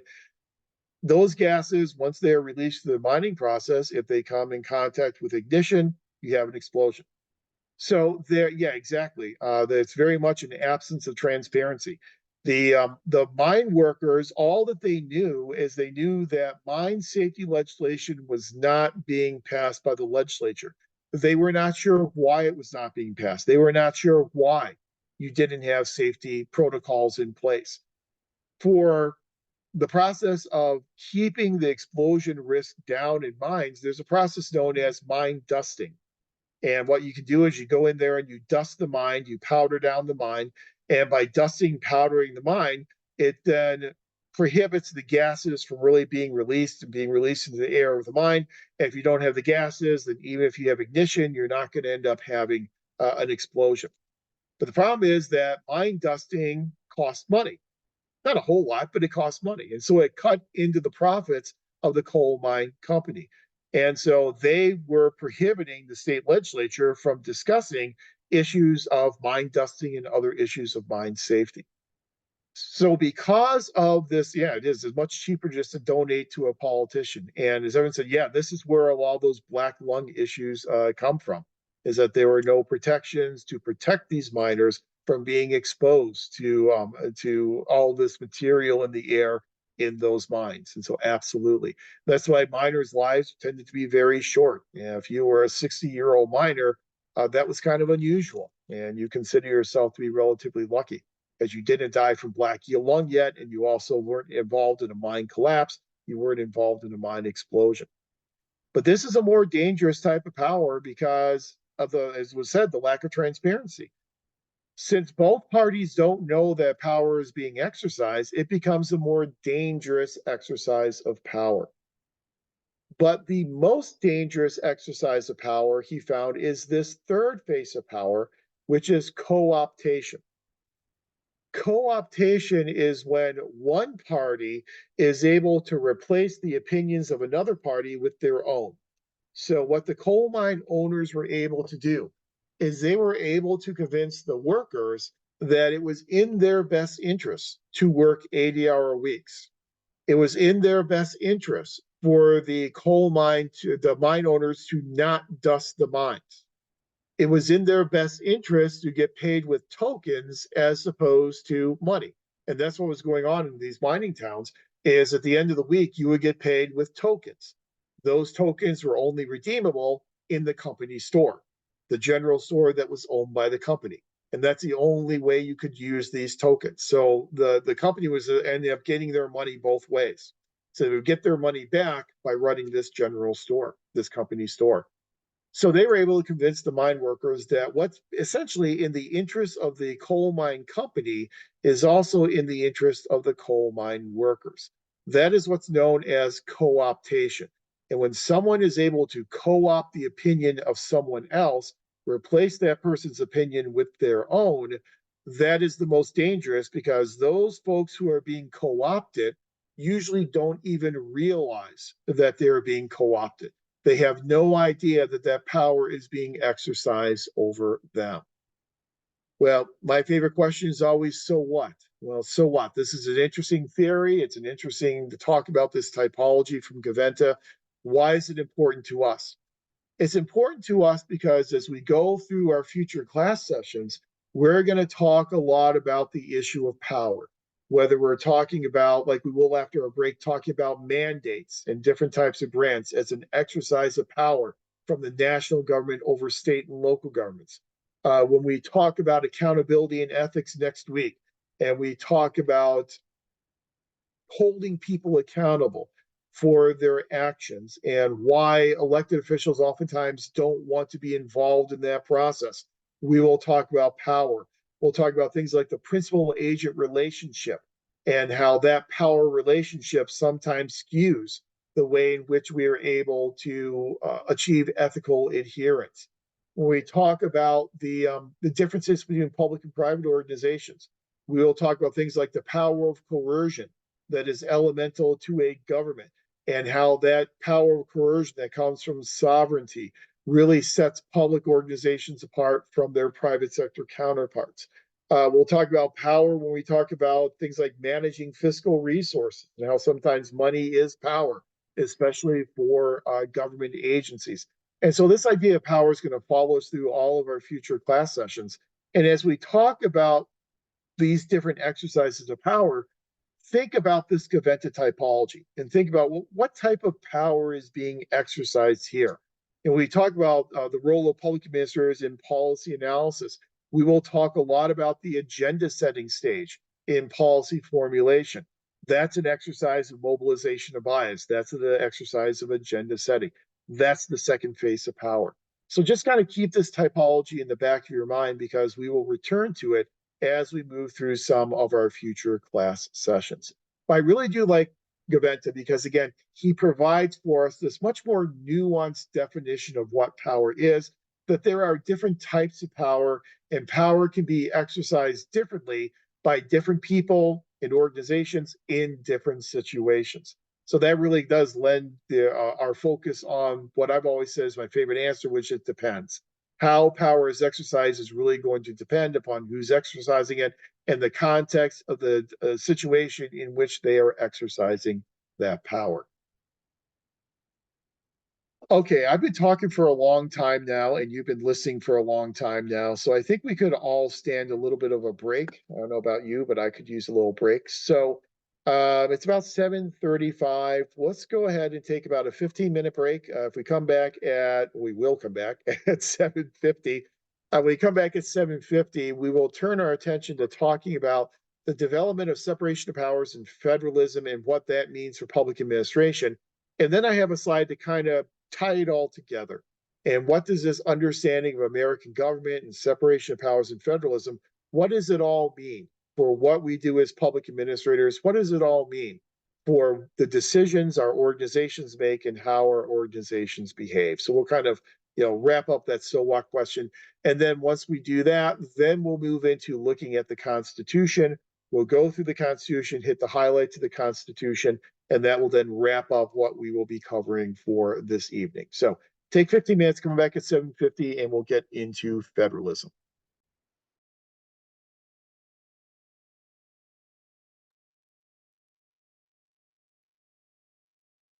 Okay, welcome back, everyone. 7:50. So let's get back into it. Let me show you where to best way to get the link for the classes. Let me stop our share here.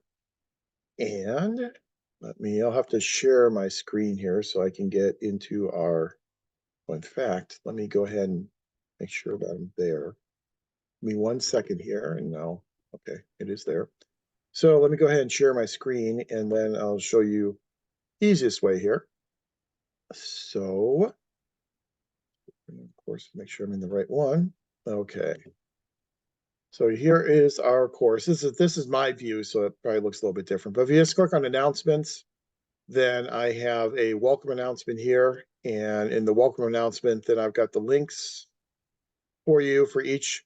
All of our Wednesday sessions use the exact same link. So for all of our Wednesday sessions, you just click there. That will be good for all 6 of our Wednesday sessions. Then our final Saturday session, if necessary, on March 9th, there's a different link for that because it's on a different day and a different time. So I had to create a different link for it. But again, just click on the Wednesday link here, and that's good for all 6 of our sessions. Okay. Thank you. Sure, my pleasure. Alrighty. Let me go back into our slides here and we will continue our discussion of federalism.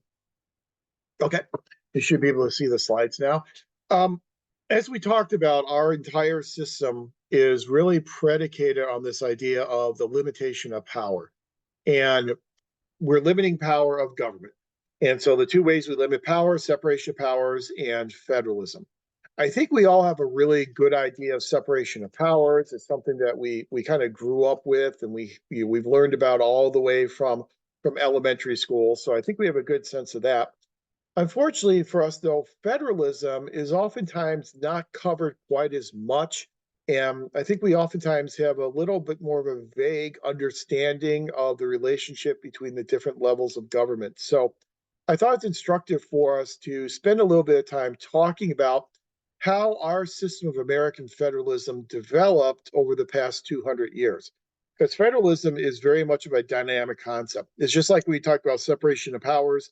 We said there's an ebb and flow in power between the president, Congress, and the Supreme Court. Here we have an ebb and flow of power between national, state, and local governments. So a lot of federalism scholars will make the argument that we have gone through several distinct eras of federalism, or different phases of federalism. And so I kind of ascribe to the traditional approach to studying federalism, which is our system of federalism in its very first era, from the beginning of the nation up until the Civil War. We usually refer to that era of federalism as dual federalism. And again, with our discussion of federalism, we're talking about the balance of powers between duties and responsibilities between the different levels of government. So our first era was dual federalism, again, starting with the founding of the nation up to the beginning of the Civil War. In the era of dual federalism, we're looking primarily at a distinction between the duties and powers of the national government versus the duties and the powers of state governments. And so a good way to envision this era of dual federalism is when you look at this white inset box here, you'll see that, move some stuff out of the way for myself, but in that white inset box, you'll see that the first model of federalism shows a distinction between the duties of the national government and the duties of state government. This is what's known as the coordinate authority model of federalism. In the coordinate authority model of federalism, the duties of the national government were separate and distinct from the duties of the state government. So there's a line of demarcation between national duties and state duties, and kind of never the two shall meet. I think that was true of the relationship between national and state governments all the way up until the Civil War. And when you think about the lead up to the Civil War, one of the major issues, obviously, that the nation was grappling with was the issue of the institution of slavery. And more directly and more specifically, the issue of if and how the institution of slavery should spread to the new territories. Obviously, you had southern states that wanted to see slavery spread to the new territories. You had non-slave states that did not want to see it spread to the new territories. You had a number of pieces of legislation, the in Kansas Nebraska Act and several other pieces of legislation through the 1840s and the 1850s that were kind of band-aids to try and keep the issue from leading to a civil war. But the problem was that southern states, slave states, really continued to press the issue. And they continued to press the issue because they felt that Congress was dominated by more populous northern states. Those more populous northern states were usually non-slave states. And so southern states felt that their interests were not being represented in Congress. So whenever Congress would pass a law, southern states would then try to either ignore or slow down the implementation of that law because they felt that it was not constitutional for Congress to tell them what to do as sovereign entities. Southern states, these slave states, were really basing their argument on states' rights, kind of going back to that argument that Madison made in Federalist 39, that the states created the Union, and so the states were sovereign, and the states could then decide to leave the Union if they wanted. There were three distinct strategies that Southern states tended to use in order to try and stop the implementation of new laws coming out of Congress. One strategy, I'll put these in text chat, was a strategy known as interposition. Interposition was when essentially southern states tried to slow down or stop the implementation of a federal law.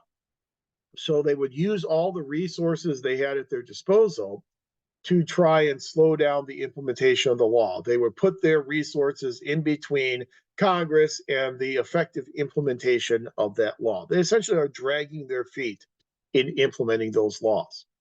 Well, you can only drag your feet for so long, and southern states started to find that out. So they then moved to a more extreme strategy. That more extreme strategy was called nullification, and it's just what it sounds like.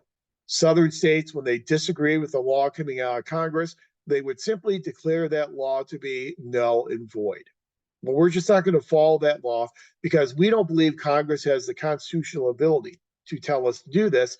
It's an unconstitutional law in our minds, and so therefore we're going to just declare it null and void and completely ignore it.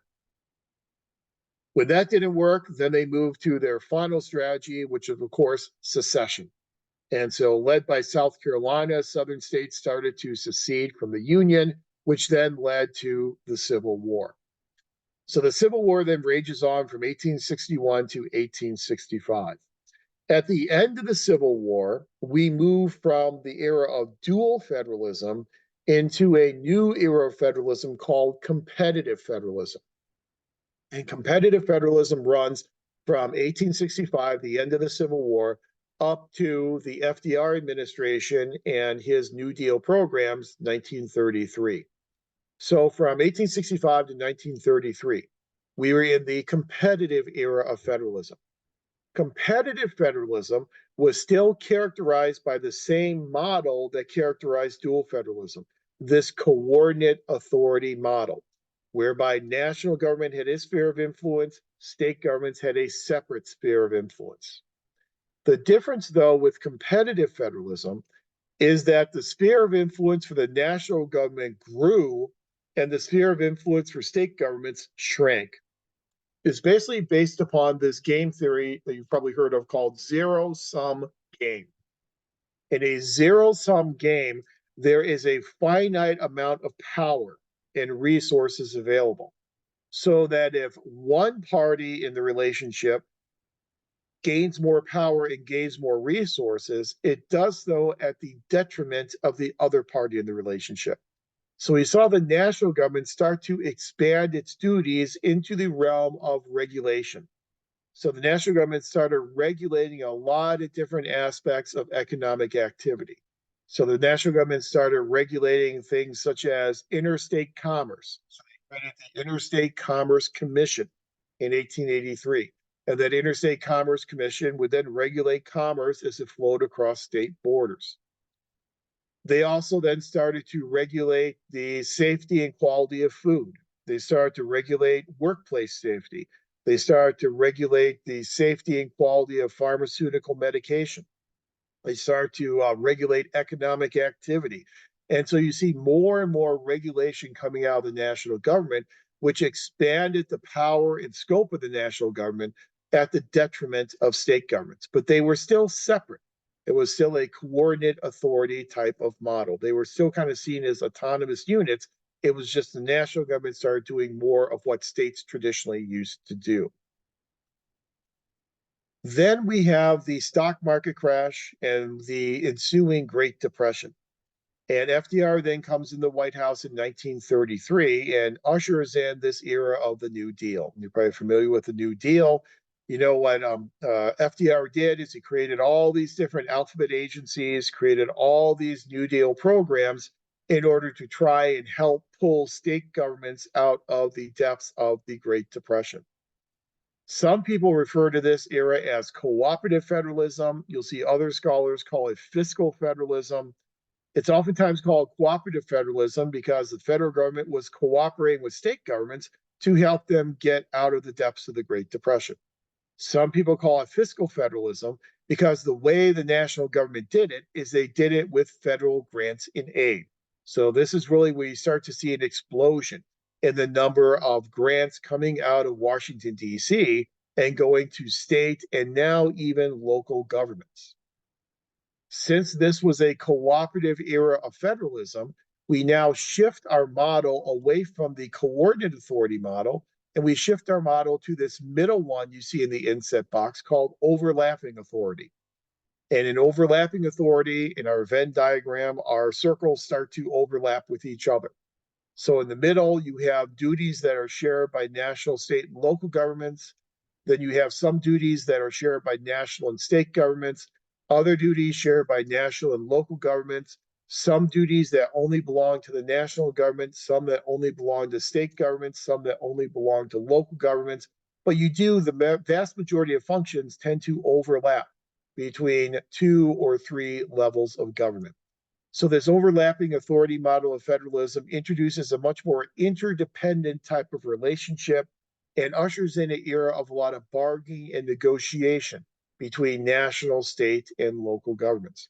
So you can see how that then will affect the work of a public administrator. Now, if you're getting these grants coming from Washington, D.C., you are abiding by some of the requirements of these grants, but you are also cooperating between local, state, and national governments in order to achieve these goals of pulling the nation out of the Great Depression. So now we have this overlapping authority model that characterizes this third phase of federalism called cooperative federalism. And this is where we see these grants coming out of Washington, D.C.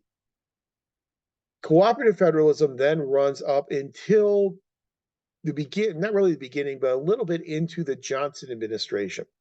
So we know in November of 1963, John F. Kennedy was assassinated, and then Lyndon Baines Johnson ascends to the presidency. When Johnson becomes president, Johnson had some policy goals that were national policy goals. He obviously was a big champion of civil rights legislation. He also was a big champion of what he called the war on poverty and the Great Society. He really wanted to try and reduce some of these wealth disparities between the wealthiest Americans and the poorest Americans. And he wanted to reduce these wealth disparities. And oftentimes he got state and local governments to comply with those national objectives through the use of intergovernmental tools. And some of the tools that Johnson liked to use were things such as categorical grants. And Many of you in your jobs may work with categorical grants, so you're probably familiar with them. Categorical grants are very specific grants of money where the proceeds of those grants must be used for specific purposes as specified by the grantor, oftentimes the national government. Categorical grants don't provide a whole lot of discretion for the state or local government that's receiving those grants. And there are also audit requirements and accountability requirements whereby the national government can hold state and local governments accountable for how they're spending national grant money. Now, the goals are established in Washington, D.C. So the national government establishes the goals and then uses these categorical grants to get the compliance on the part of state and local governments. So that was one creative tool that Johnson used to get state and local governments to accomplish national goals and objectives. Another creative tool that Johnson used were things such as mandates. And if you work in local government, you probably dealt with mandates before. A mandate is an order. And so the federal government may issue a mandate to a state or local government, ordering them to take a certain type of action. State governments may issue mandates on local governments, ordering them to take a certain type of action. And the reason why state governments can order local governments to take action is because, again, local governments do not have standing in the national constitution. There is this very old federalism theory known as Dillon's rule that was promulgated by an Iowa judge by the name of Dillon. You come up with a rule, you get to name it after yourself. And Dillon's rule says that local governments are creatures of the state because, again, local governments do not have a staying in the national constitution. So local governments are created by the state. Local governments are empowered by the state. Local governments can, in theory, then be destroyed by the state. They are creatures of the state. So as such, state governments have absolutely no qualms whatsoever about pushing mandates off onto their local governments. Now, I don't want to kind of turn this into a discussion of mandates. That's kind of something we do more in the intergovernmental relations class that you'll be taking on down the road just before you graduate. It's like I think it's the second to last class before you graduate. So we've got some time for that. But just to kind of foreshadow it a little bit, there are different types of mandates that the national government can use. Some mandates are stricter than other mandates. So the one I had mentioned earlier in this class is what's called a direct order mandate. And a direct order mandate is when the federal government has the constitutional power to tell a state government, you must do this. And they are able to do that because they have the constitutional power either under the Commerce Clause in Article 1, Section 8, or the Elastic Clause under Article 1, Section 8, or the Supremacy Clause under Article 6, Paragraph 2. So those are kind of their legal bases, if you will, for issuing these direct order mandates. Again, that's an example of overt power.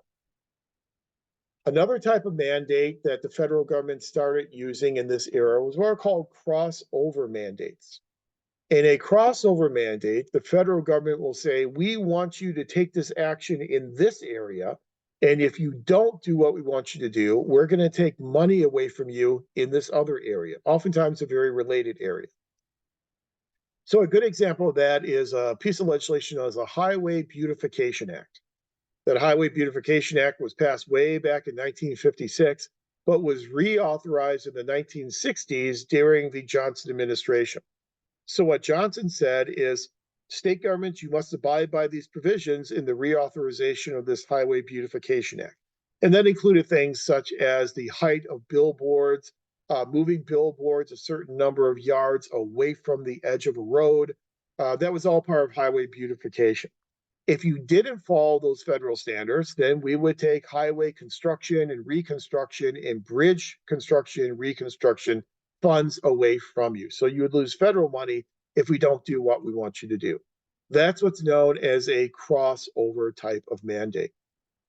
And just quickly, we also know that in the 1960s, we had a lot of environmental legislation coming out of Washington, D.C.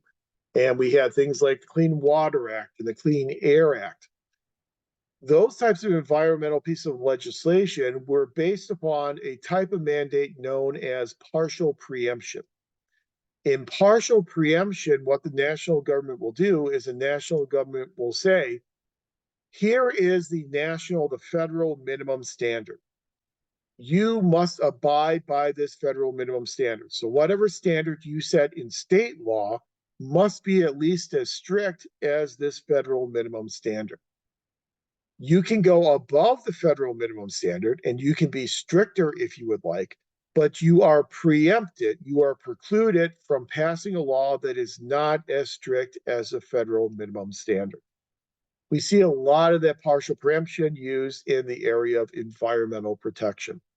And an interesting little twist on partial preemption is that during the Trump administration, we actually saw the Trump administration kind of turn that on its head and come to states like California and say, California, your environmental standards are higher than the federal minimum standard.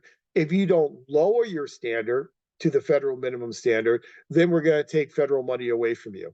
And it was kind of the inverse of it, saying that you cannot go above what the federal minimum standard is. And we kind of saw that approach then used in the Trump administration. And now in the Biden administration, we're kind of back to where we were before in terms of state laws must be at least as strict as the national law. You can have something stricter, but you can't have something less stringent. But those types of mandates and categorical grants, good examples of some of the creative tools that Johnson used to get state and local governments to comply with the goals and objectives that he established at the federal level. Hence the reason why that era of federalism is called creative federalism, because Johnson used some very creative tools.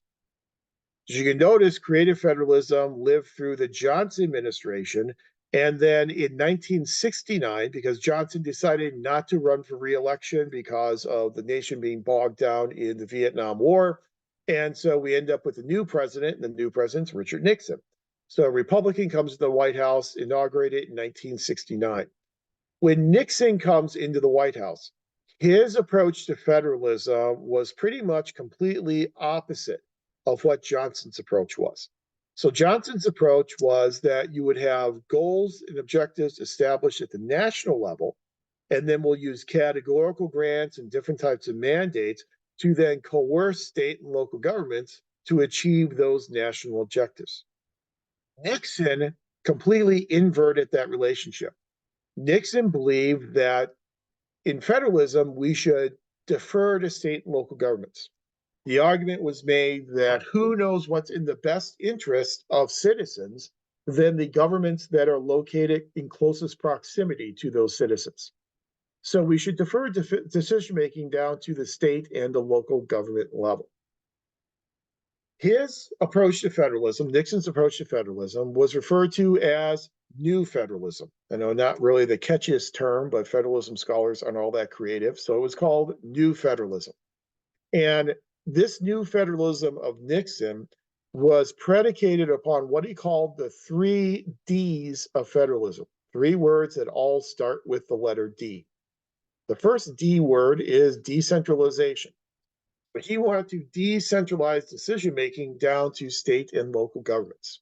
So allow them a seat at the bargaining, a seat at the decision-making table. The second D was the word devolution. It's one thing to allow state and local governments to have a seat at the negotiating table, to have a seat at the decision-making table. It's a different issue altogether to then make sure they have the resources to carry out those decisions. So not only want to decentralize decision-making, he wanted to devolve resources and power down to the state and local level of government. And then your third D is deregulation. He wanted to remove these national regulations, federal regulations on businesses and corporations, as well as a lot of these regulations that were being placed in the Johnson administration on state and local governments. So through decentralization, devolution, and deregulation, we see a real shift in power and authority down to the state and local levels of government. So now if you were a public administrator at this time, it's kind of it's a shock to you, because during the era of creative federalism, you were essentially being told what to do by the national government and then held strictly accountable for doing what you were told to do. Now in the era of new federalism, you are now given a lot more flexibility to make your own decisions and to kind of self-govern at the local level. Whereas Johnson used a lot of these categorical grants to get the compliance of state and local governments, Nixon used a different type of grant known as general revenue sharing. And general revenue sharing is kind of what it sounds like. It's when the federal government says, we are going to share federal income tax revenue with state governments, and the states share it with local governments. So the idea is we're going to take a percentage, a flat percentage of the federal income tax revenue that we receive at the national level, and we're going to turn that money back over to state and local governments and essentially allow them to use that money however they see fit. We're going to allow them to make their own decisions. Now, you would think as a public administrator during this era of new federalism in the Nixon administration, things would be great because here's Nixon giving you money that doesn't really have many strings at all attached to it. You got a lot more decision-making authority. The problem is the money never really materialized. If you think about the federal budget from, in fact, 1969 all the way up through current point in time, with the exception of 2 years, we have run a budget deficit every single year. So from 1969 throughout the entire Nixon administration, throughout the Ford administration, and then into the Reagan administration, every year our expenditures were exceeding our revenue. Therefore, practically, there was literally no revenue to share. And so state and local governments didn't see money coming out of this general revenue sharing approach. In 1981, we have Ronald Reagan elected to the White House. After a 4-year Carter administration, we now have Reagan elected. And when he comes in the White House in 1981, he very much shared Nixon's approach to federalism.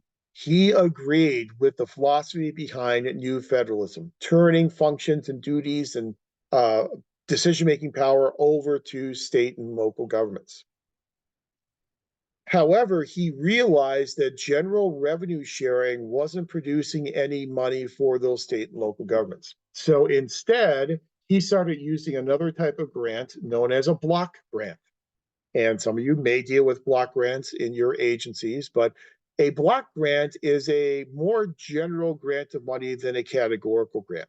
So if you want to compare categorical grants and general revenue sharing and block grants and kind of put them on a spectrum from the least discretion for state and local governments to the most discretion, the least discretion, you would have categorical grants. The most discretion, you would have general revenue sharing.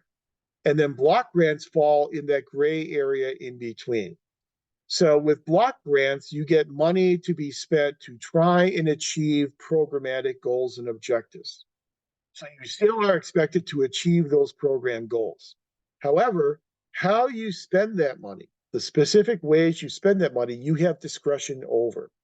So you'll think about something like a federal program to educate at-risk youth. You get a block grant to educate at-risk youth. You can use that money for midnight basketball programs or for paying for after-school counseling or paying for maybe job training. And you can use it however you see fit, as long as how you're spending it helps you educate at-risk youth. A good example of this in the 1990s was welfare reform. And in welfare reform, we took categorical grants and replaced them with block grants and told state governments, as long as you are moving people from welfare to work, you can spend that money in a variety of different ways. You can spend it on job training, computer literacy programs, childcare programs, resume preparation programs. You can spend it how you want as long as it helps move people from welfare to work. What Reagan did is he essentially got rid of general revenue sharing because there was no revenue to share. And he took 187 categorical grant programs and he squeezed them all together into 12 block grants, which if you're a public administrator, that's good news for you because it means you get a lot more discretion and flexibility in how you spend the money from those 12 block grants. The downside is you get more flexibility, but the price you pay is you get less money. So when he squeezed these 187 categorical grants into 12 block grants, he also took away a good portion of that grant funding. So you get more flexibility, but you lose some money.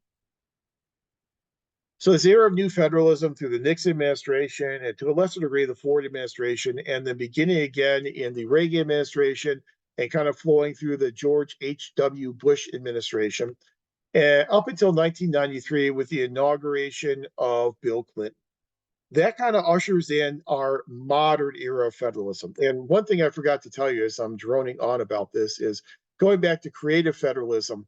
In creative federalism, then the model that's represented in creative federalism is the one on the right-hand side of the screen, inclusive authority model.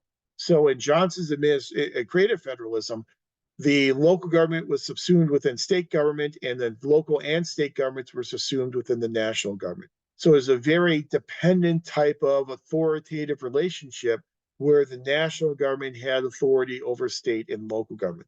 So inclusive model of authority model is creative federalism. Overlapping authority model is cooperative federalism. Coordinated authority model is represented best by dual as well as competitive federalism.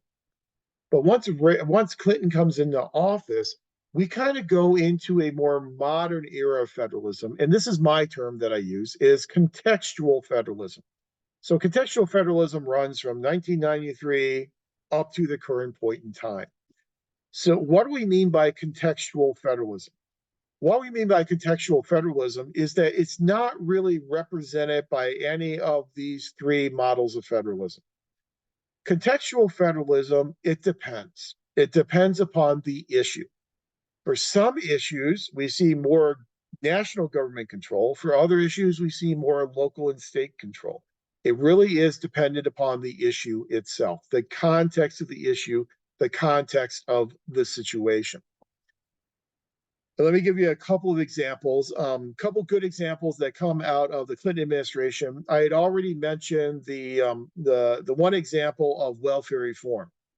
So in welfare reform, in what was called the Personal Responsibility and Work Opportunity Reconciliation Act, a lot of words that just came to be known as welfare reform in the mid-1990s.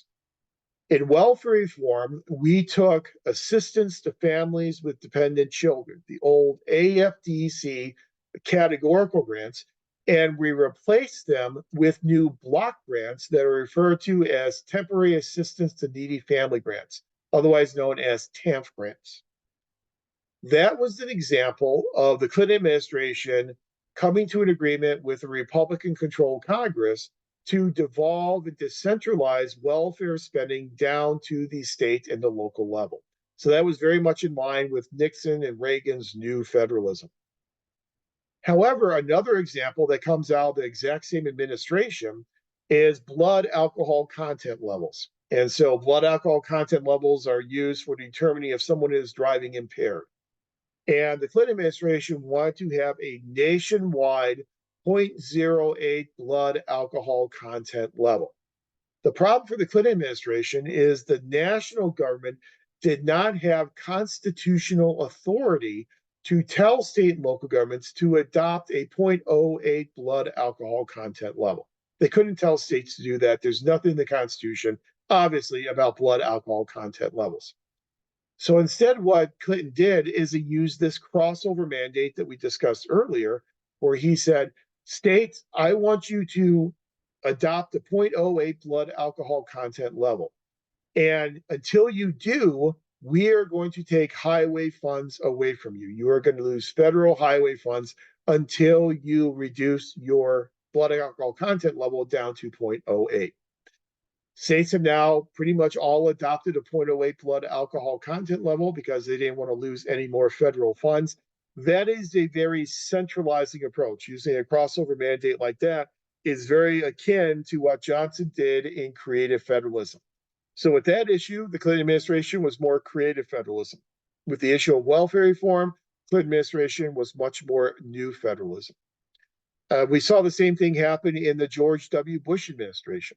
So in the George Bush administration, for most of the issues, he tended more toward new federalism, giving discretion and power back to state and local governments. However, when it came to education policy and things like No Child Left Behind, he established national standards and then held state governments and local school districts accountable for those national standards. As part of the No Child Left Behind Act, districts would have to show that over a certain period of time, they had then become 100% proficient, that their students had become 100% proficient in achieving those national standards. If you didn't, you would then end up losing money. You would then have those schools placed in what we call program improvement status, and you would then lose some control over how you funded and how you operated those program improvement schools. So for that issue, there's much more creative federalism, top-down approach, but for most of the other issues, much more new federalism. So the basic moral of the story here is that in our current era of contextual federalism, the decision about which level of government has the power and has the decision-making authority will depend much more on the issue itself as opposed to political ideology. In previous years, we could say if it was a Republican administration, it would probably be more in line with new federalism. If it was a Democratic administration, it would probably be more in line with creative federalism. We really can't say that as with as much confidence today because it's much more the issue as opposed to the political ideology. But again, this ebb and flow, this dynamic nature of the relationship between our levels of government will have a big impact upon what we do on a daily basis as public administrators, the amount of decision-making authority that we have, the amount of time we have to spend filling out reports and reviewing audits, all that will depend upon the approach that's taken with that issue in terms of which level of government has the power and has the authority. So federalism is a very important concept that is very much germane to what we do on a daily basis as public administrators. And then again, as I mentioned a couple times before, once you get close to the end of your program, you will then take the intergovernmental relations class, and we will get into a lot more detail in terms of federalism and intergovernmental relations. And you will then have the opportunity to read a lot of articles written by federalism scholars about fiscal federalism, about administrative federalism, about political federalism, constitutional federalism, and we'll really get into a lot more detail on federalism and what it means for public administration. But for the purposes of time and the scope of this class, let's just kind of wrap up this discussion of American government and talk about the so what question. Well, so what? What does this discussion of separation of powers and federalism mean for public administration? I think one of the most important implications for public administration is what's known in the discipline as the many masters theory. As public administrators and public organizations, we serve many masters. We have to be accountable to the parameters of the legislation as it comes out of a legislative body, so as it comes out of Congress. We are then also held accountable by the executive branch in terms of how we are implementing and executing those laws that come out of Congress. We are then also held accountable to the judicial branch in terms of things such as writs of mandamus. And a writ of mandamus is an order that a court may give to a public administrator to take a certain type of action. Courts are also very commonly doing things such as structural remedies, whereby a court will tell a state or local government, you must remedy this violation of constitutional rights, and this is how you must do it. And sometimes it costs those agencies a lot of money in order to come into compliance with those structural remedies. Consent decrees. Courts can hand down these consent decrees to local agencies that will require them to take certain types of actions, again, under the threat of legal violations. So we have a lot of judicial influence that we have to deal with as well. So all three branches of government certainly have an impact upon us as public administrators.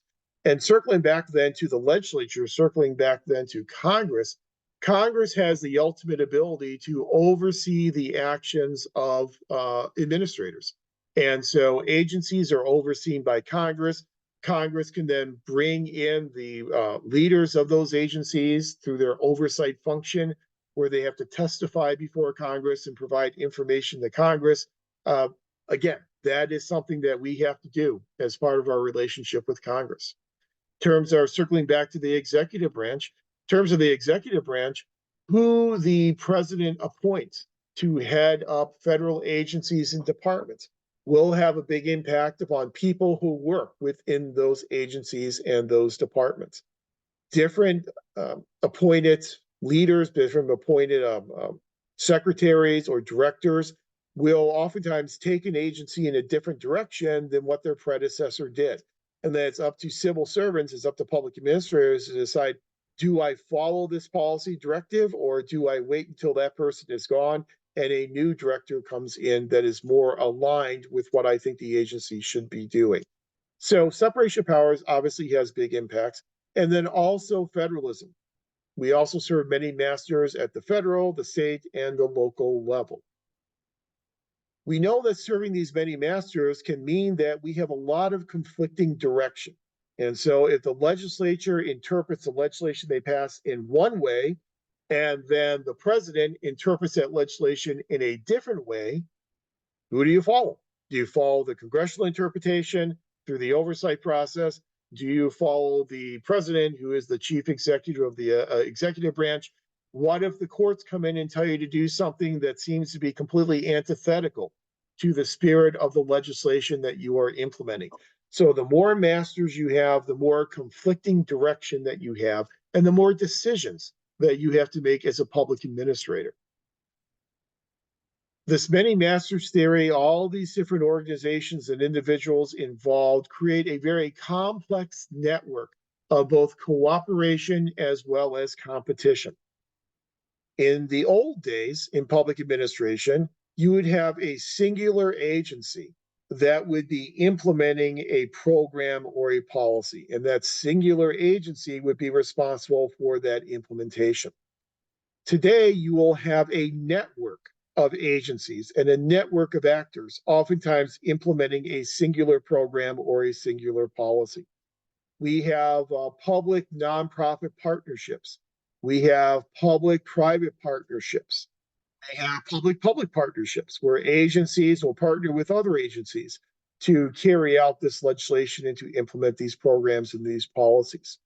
Hopefully, this complex network will be a network of cooperation where we cooperate together in order to effectively implement these policies. Unfortunately, sometimes it's much more competition where you get into these turf wars between different agencies. And as Stephanie says, works in a mental health field, this happens a lot between the county and the state. County's policies are usually more strict than the state policies. That's an excellent example. And so we have policies that are stricter from one level of government as compared to the other. Again, you've got this conflicting type of direction, and sometimes you've got competition between those different levels of government. So it's an outstanding example. So we've got these complex networks. If you're interested in governing networks, a good author to read is Jack Meek, and Jack Meek. I'm sorry, Meek, M-E-E-K, Jack Meek. And he was local. He was I don't know if he's still there, but he was at the University of Laverne, and he really devoted most of his research to governing networks. He's written several books on governing networks. And so if you're interested in governing networks, Jack Meek is a great person to look up. Also a very good guy and a fellow Browns fan, so he's got that going for him. So essentially what we have here with this complex network of cooperation and competition, it creates for us a unique environment of public administration. The environment of public administration is different than the environment for private administration. Public organizations operate within an inherently political environment. And that's why we've spent all this time talking about the influence of American politics in the political system, because our environment is a much more political environment. There is a very famous public administration scholar, I have his name on the screen there, by the name of John Gauss, G-A-U-S. And you'll probably run into John Gauss again in the future. He's very well known for the establishment of ASPA, the American Society for Public Administration. And way back in 1936, he advocated for the creation of an association for public administrators. But he's also very well known for a work he did known as the ecology of public administration. Ecology of public administration.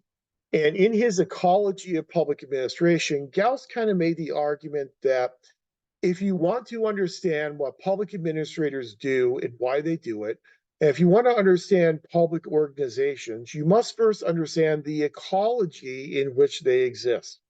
So he kind of likened it to if you want to understand why a house plant is growing in the way in which it is growing, you're going to have to know its ecology. You're going to have to know the environment that surrounds that house plant. So you're going to ask questions such as how much water does that plant get? How much fertilizer does it get? How much sunlight does it get? Some people say how often you talk to the plant will have an impact upon its growth. I don't know about that, but some people say that. And so you have to know all those characteristics of the environment to understand how and why that plant is growing in the way in which it is growing. This is similar, according to Gauss, to public organizations. You want to understand a public organization, you've got to understand its environment. And that's why we are going to spend a good bit of time in a couple of weeks talking about the environment of public administration. We'll talk about things such as systems theory and open systems theory, and how the different characteristics of an environment can have an impact upon the success or the failure of a public organization. We'll also talk about how public organizations can also leverage their environments for more resources and to be more successful. It basically is a two-way street. What can the environment do for the organization? What can the organization do for the environment? You can have a very healthy, very effective organization, but if it loses support in its environment, if it loses the willingness of the environment to support the organization, or if the environment loses its capacity to support the organization, that organization will probably not be successful and will probably go out of existence. Organizations need a lot of resources from their environment. They need things such as, obviously, money, appropriations. They need things such as political support. They need things such as support of members of the public. They need things such as an ample and qualified labor pool so that they have people who are prepared and able to do the job that they can hire into the organization. All those characteristics of the environment are elemental to a successful organization. So it's very important for us to understand this environment. And our environment in which we operate is an environment that is marked by things such as separation of powers, separation of power across our different levels of government, and federalism. It's a very political environment in which we operate. Also, later on this term, we will read the classic seminal article that really created the field of public administration, The Study of Administration by Woodrow Wilson. And one of the major themes in Wilson's article is this idea of politics versus administration. And he talks a lot about how administration is affected by politics, and talks about politics and the political environment as being what he calls the touchstone of administration. That if you want to understand how to effectively and successfully administer programs, we must always keep in mind the political nature of the environment in which we operate. So hopefully, based upon that discussion up to this point in time, we've created kind of a basic understanding of American government that everyone has, and kind of this understanding of the importance of limitation of power and the importance of political institutions in what we do as public administrators and as public organizations. So let me ask you, do you have any questions or observations on any of this information we have covered up to this point in time?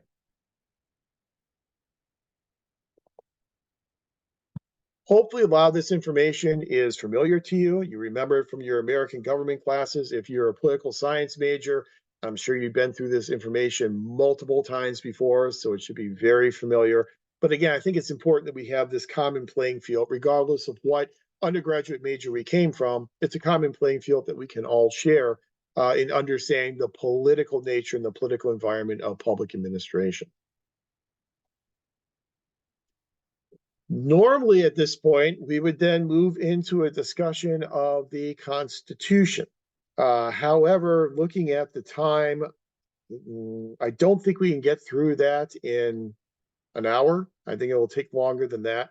So I'm going to make an executive decision. If everyone is okay with it, we will hold off on the discussion of the Constitution until we get together again the next Wednesday. You don't have to have this Constitution discussion in order to do Canvas essay number 1, so that's not necessary. So next week, we'll start out with talking about the Constitution. We'll go through the Constitution. And then the second half of class, we will shift gears and then talk about accountability and ethics and talk about how it's sometimes difficult for us to hold public administrators accountable for their actions in the public sector. So that's the plan then for next week. Let me open up now for any questions, not just on the material we covered tonight, but do you all have any questions about the course or the program or anything at all, since we have a little bit of time left tonight? Hi, I was going around Canvas and I came across pre-assessment for Constitution. Two questions on that. It has 15 points. First, do we need to complete that? Because I did not see it in the syllabus or anywhere else. And secondly, I opened it and I didn't know it was timing and I got distracted and it timed me out. So if I need to complete, I can't. Does that mean I get 0 points? Well, there are no points attached to it. It just says 15 points because it's 15 questions, but it doesn't count towards your grade at all. So there are no points attached to it for your final grade. So you don't have to worry about that. And it's all anonymous as well. So I don't know who answered what. But yeah, it's a Constitution pre-assessment. It's something that's voluntary, but I would like, if you have the time, to do it just so I can kind of get a sense of how much we need to cover in the Constitution in future courses. I am asking all 3 sections of my 500 class if they have the time to go ahead and do it, just again, for my edification, so it will benefit me going forward.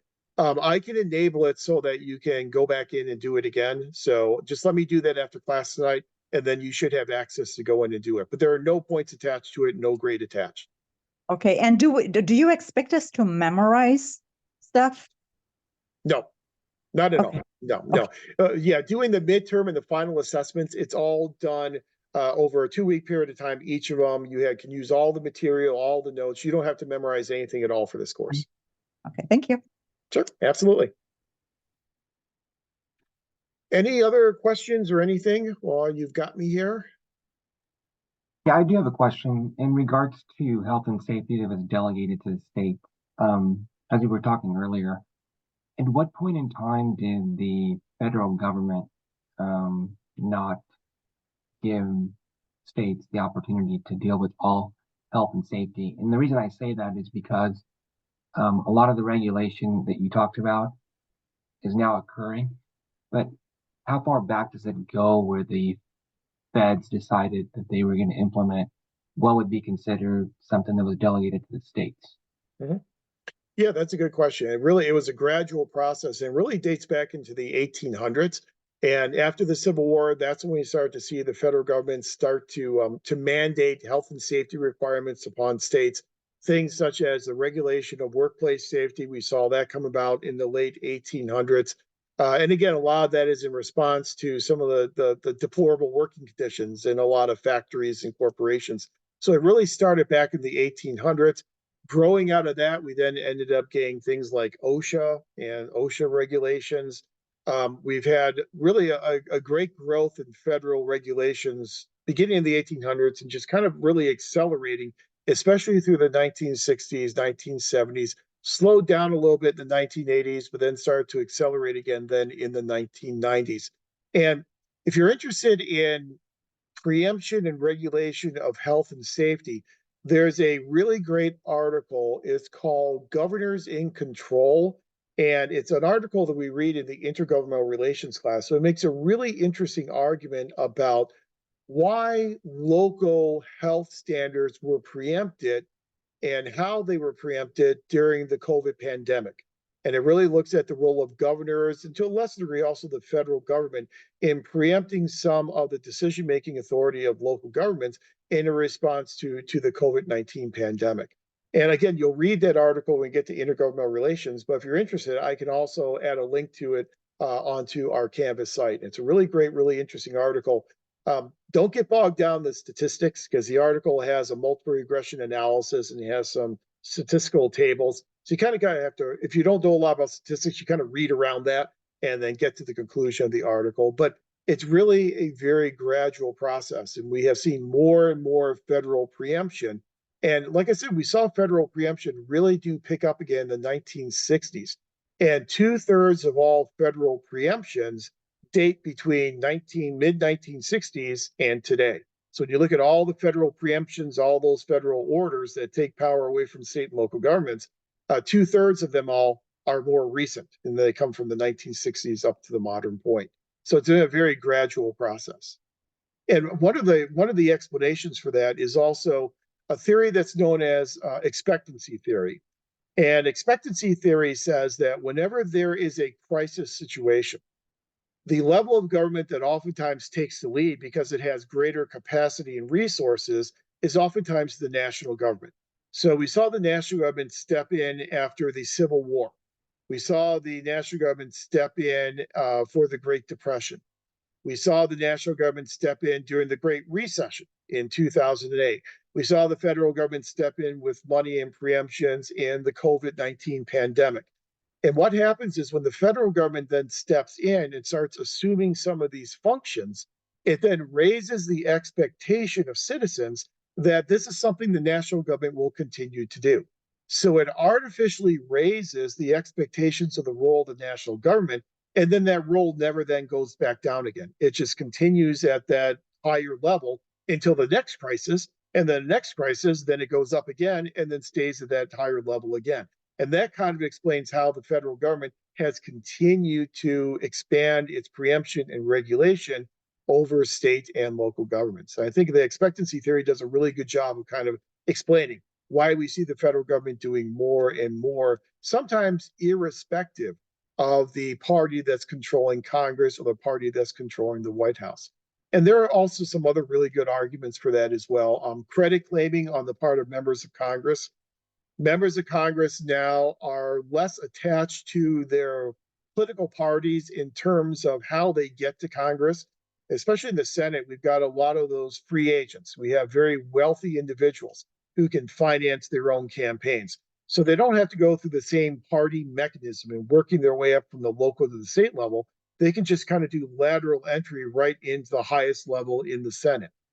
Well, since there are those free agents, they can't really rely upon their political party. So they have to go out there and make a name for themselves. And one of the ways in which you can make a name for yourself is by sponsoring legislation that will create these national programs that people hopefully like. And then they credit you with the creation of these national programs. And so there's a political imperative as well that helps to explain why we've seen more federal preemption, why we've seen more federal control over state and local governments. You know, under the supremacy clause, it just kind of makes you wonder how we can't control marijuana because it's still at the federal level, it's illegal. But yet all these other programs we can control, with the exception of, and I know it's a long debate, but the marijuana situation here in California, you would think under the supremacy clause, we would respect that. Yeah, that's an excellent point. Marijuana is a really interesting topic from an intergovernmental relations perspective, because you're right. It is illegal at the federal level, even though the Biden administration is making movements to change that. But it is illegal at the federal level. So under the supremacy clause, you're saying, well, shouldn't federal law then be dominant across all the states? Well, the answer is it depends. It depends upon the administration and how vigorously the administration wants to enforce federal marijuana law. In the Obama administration chose not to enforce federal marijuana law and to kind of allow state governments to do their own thing in terms of legalizing recreational marijuana. And we saw many states like California and others legalize recreational marijuana. That approach to federalism, a lot of scholars have referred to as nuanced federalism. It was a nuanced approach where Obama decided, I don't want to pick a fight with states. It's not that important for me or my administration. So I'm not going to enforce federal marijuana law. I'm going to allow states to kind of do what they want to do. Then we saw the Trump administration come in, and Trump's first Attorney General Sessions, one of his first press conferences is he got up there in front of the microphones and said, we are going to vigorously enforce federal marijuana law. Did he? No, not really. But he at least rhetorically said that, yes, this administration would vigorously enforce it. But now, as I said, the Biden administration, now that administration is actually making moves to change the illegal nature of marijuana at the federal level. So it just kind of brings up the whole idea of enforcement. And from a political perspective, how vigorously and aggressively do administrations want to enforce the powers that they have under certain segments of the Constitution? Some do vigorous enforcement, some, like the Obama administration, choose not to. So it's all about enforcement. But that's a great point. And when you, I hate to keep saying, when you take the intergovernmental relations class, but when you take the intergovernmental relations class, there is an article on marijuana, on medical marijuana and recreational marijuana. And we'll talk more about some of the reasons why the federal government decided not to vigorously enforce federal marijuana law. But it's a really nice case study in intergovernmental relations. It's a great point. Great questions. Any other questions or anything else for this evening? As you can tell, I like talking about federalism. I apologize for that, but it was one of my fields, and obviously I will teach your intergovernmental relations class, so we'll get to talk a lot more about it in I guess a little bit less than 2 years. So, okay. Otherwise, I look Actually, forward. Oh yeah, please sorry, go ahead. I do have a question. Sorry, I'm trying to get my video here. I have a question regarding the Canvas video. The Canvas homework. So you mentioned that we don't have to quote outside sources, but so we're able to, because we're writing on our personal opinion and observations, we can reference the paper number 10, but I just want to make sure I'm not violating like the APA format and all that. So can you just explain a little bit on if we can provide our own observations and opinions, but just kind of reference the paper number 10? Yeah, yeah, absolutely. And it's a very good question because we do, we use APA format here in the MPA program. And you do have to abide by APA throughout your courses. But for this Canvas essay, you are writing from your personal opinion. We all have had access to Federalist Paper number 10, so we don't have to go and look it up. We know where it's at. We've all read it. So you don't have to actually put a citation for it. But you can say, as Madison discussed in Federalist number 10, and then do that. And that's all you really need to do. You don't have to put in-text citation. You don't have to include a reference because it's all kind of common information to all of us because we all have access to it. So for this essay, you don't have to worry about that. But you do raise a really important point in that for future papers and future courses, when you are using information that is not considered to be common knowledge, that information should then be cited in APA format. So if you're presenting information that's not common knowledge, it should be cited. So you don't want to take someone else's idea from a journal article and kind of use it as your own. So you will want to be very careful of that as you move forward in the program. This essay is a little bit different because it is kind of your personal opinion. Great. Thank you very much for clarifying that. And one more question. These lectures are posted, you said, on the website the next day? Yes, by tomorrow morning. What I do is it usually takes about an hour or so, depending on how long the course is that night. It takes an hour or so for me to be able to download it. Then I upload it to YouTube and I add closed captioning to it. And then I will provide a link in each of our modules. And so this will be a link under our first module. And you can just click on it and watch the recording. It should have subtitles and it'll be available to you through the entire duration of our class together. And it should be all ready to go by about 10 o'clock tomorrow morning. Great. Thank you so much. Sure, absolutely, my pleasure. Okay, then again, if you haven't had a chance to take a look at the Constitution yet, please do take a look at it because we will start our class next week talking about the Constitution. I look forward to reading your Canvas essay number 1. As I said, if you can get your initial post done a little bit earlier, certainly than Monday, then at least people have something to respond to. In terms of the readings, yes, for next week, when we get into accountability and ethics, we have chapter number 1 in the Kettle book is on accountability and ethics. So you have that one. Then there is also an article from the classics text, the one by Bennington and Moore. We're not really going to spend a lot of time on that classics article. I will just kind of mention it in passing and kind of tell you about it, but we won't really discuss that article. But if you have time to peruse that, that would be good. But the information on ethics and accountability will come from chapter 1 in the Kettle book. So please do read that. And then, as I said, take a look at the Constitution. So next week, Constitution and then accountability and ethics. Okay. Okay, hope everyone has a good remainder of your week. Please try and stay dry. We have a lot of rain coming in, so be very careful out on the roads. If you have any other questions, feel free to shoot me an email. Otherwise, we'll be back at it again next Wednesday at 6 o'clock. Turn my camera on really quick so I can say bye. So, bye, everyone. Very nice talking to you again tonight. See you next week. Thank you. Bye. Thank you. Thank Take you. care. Yeah.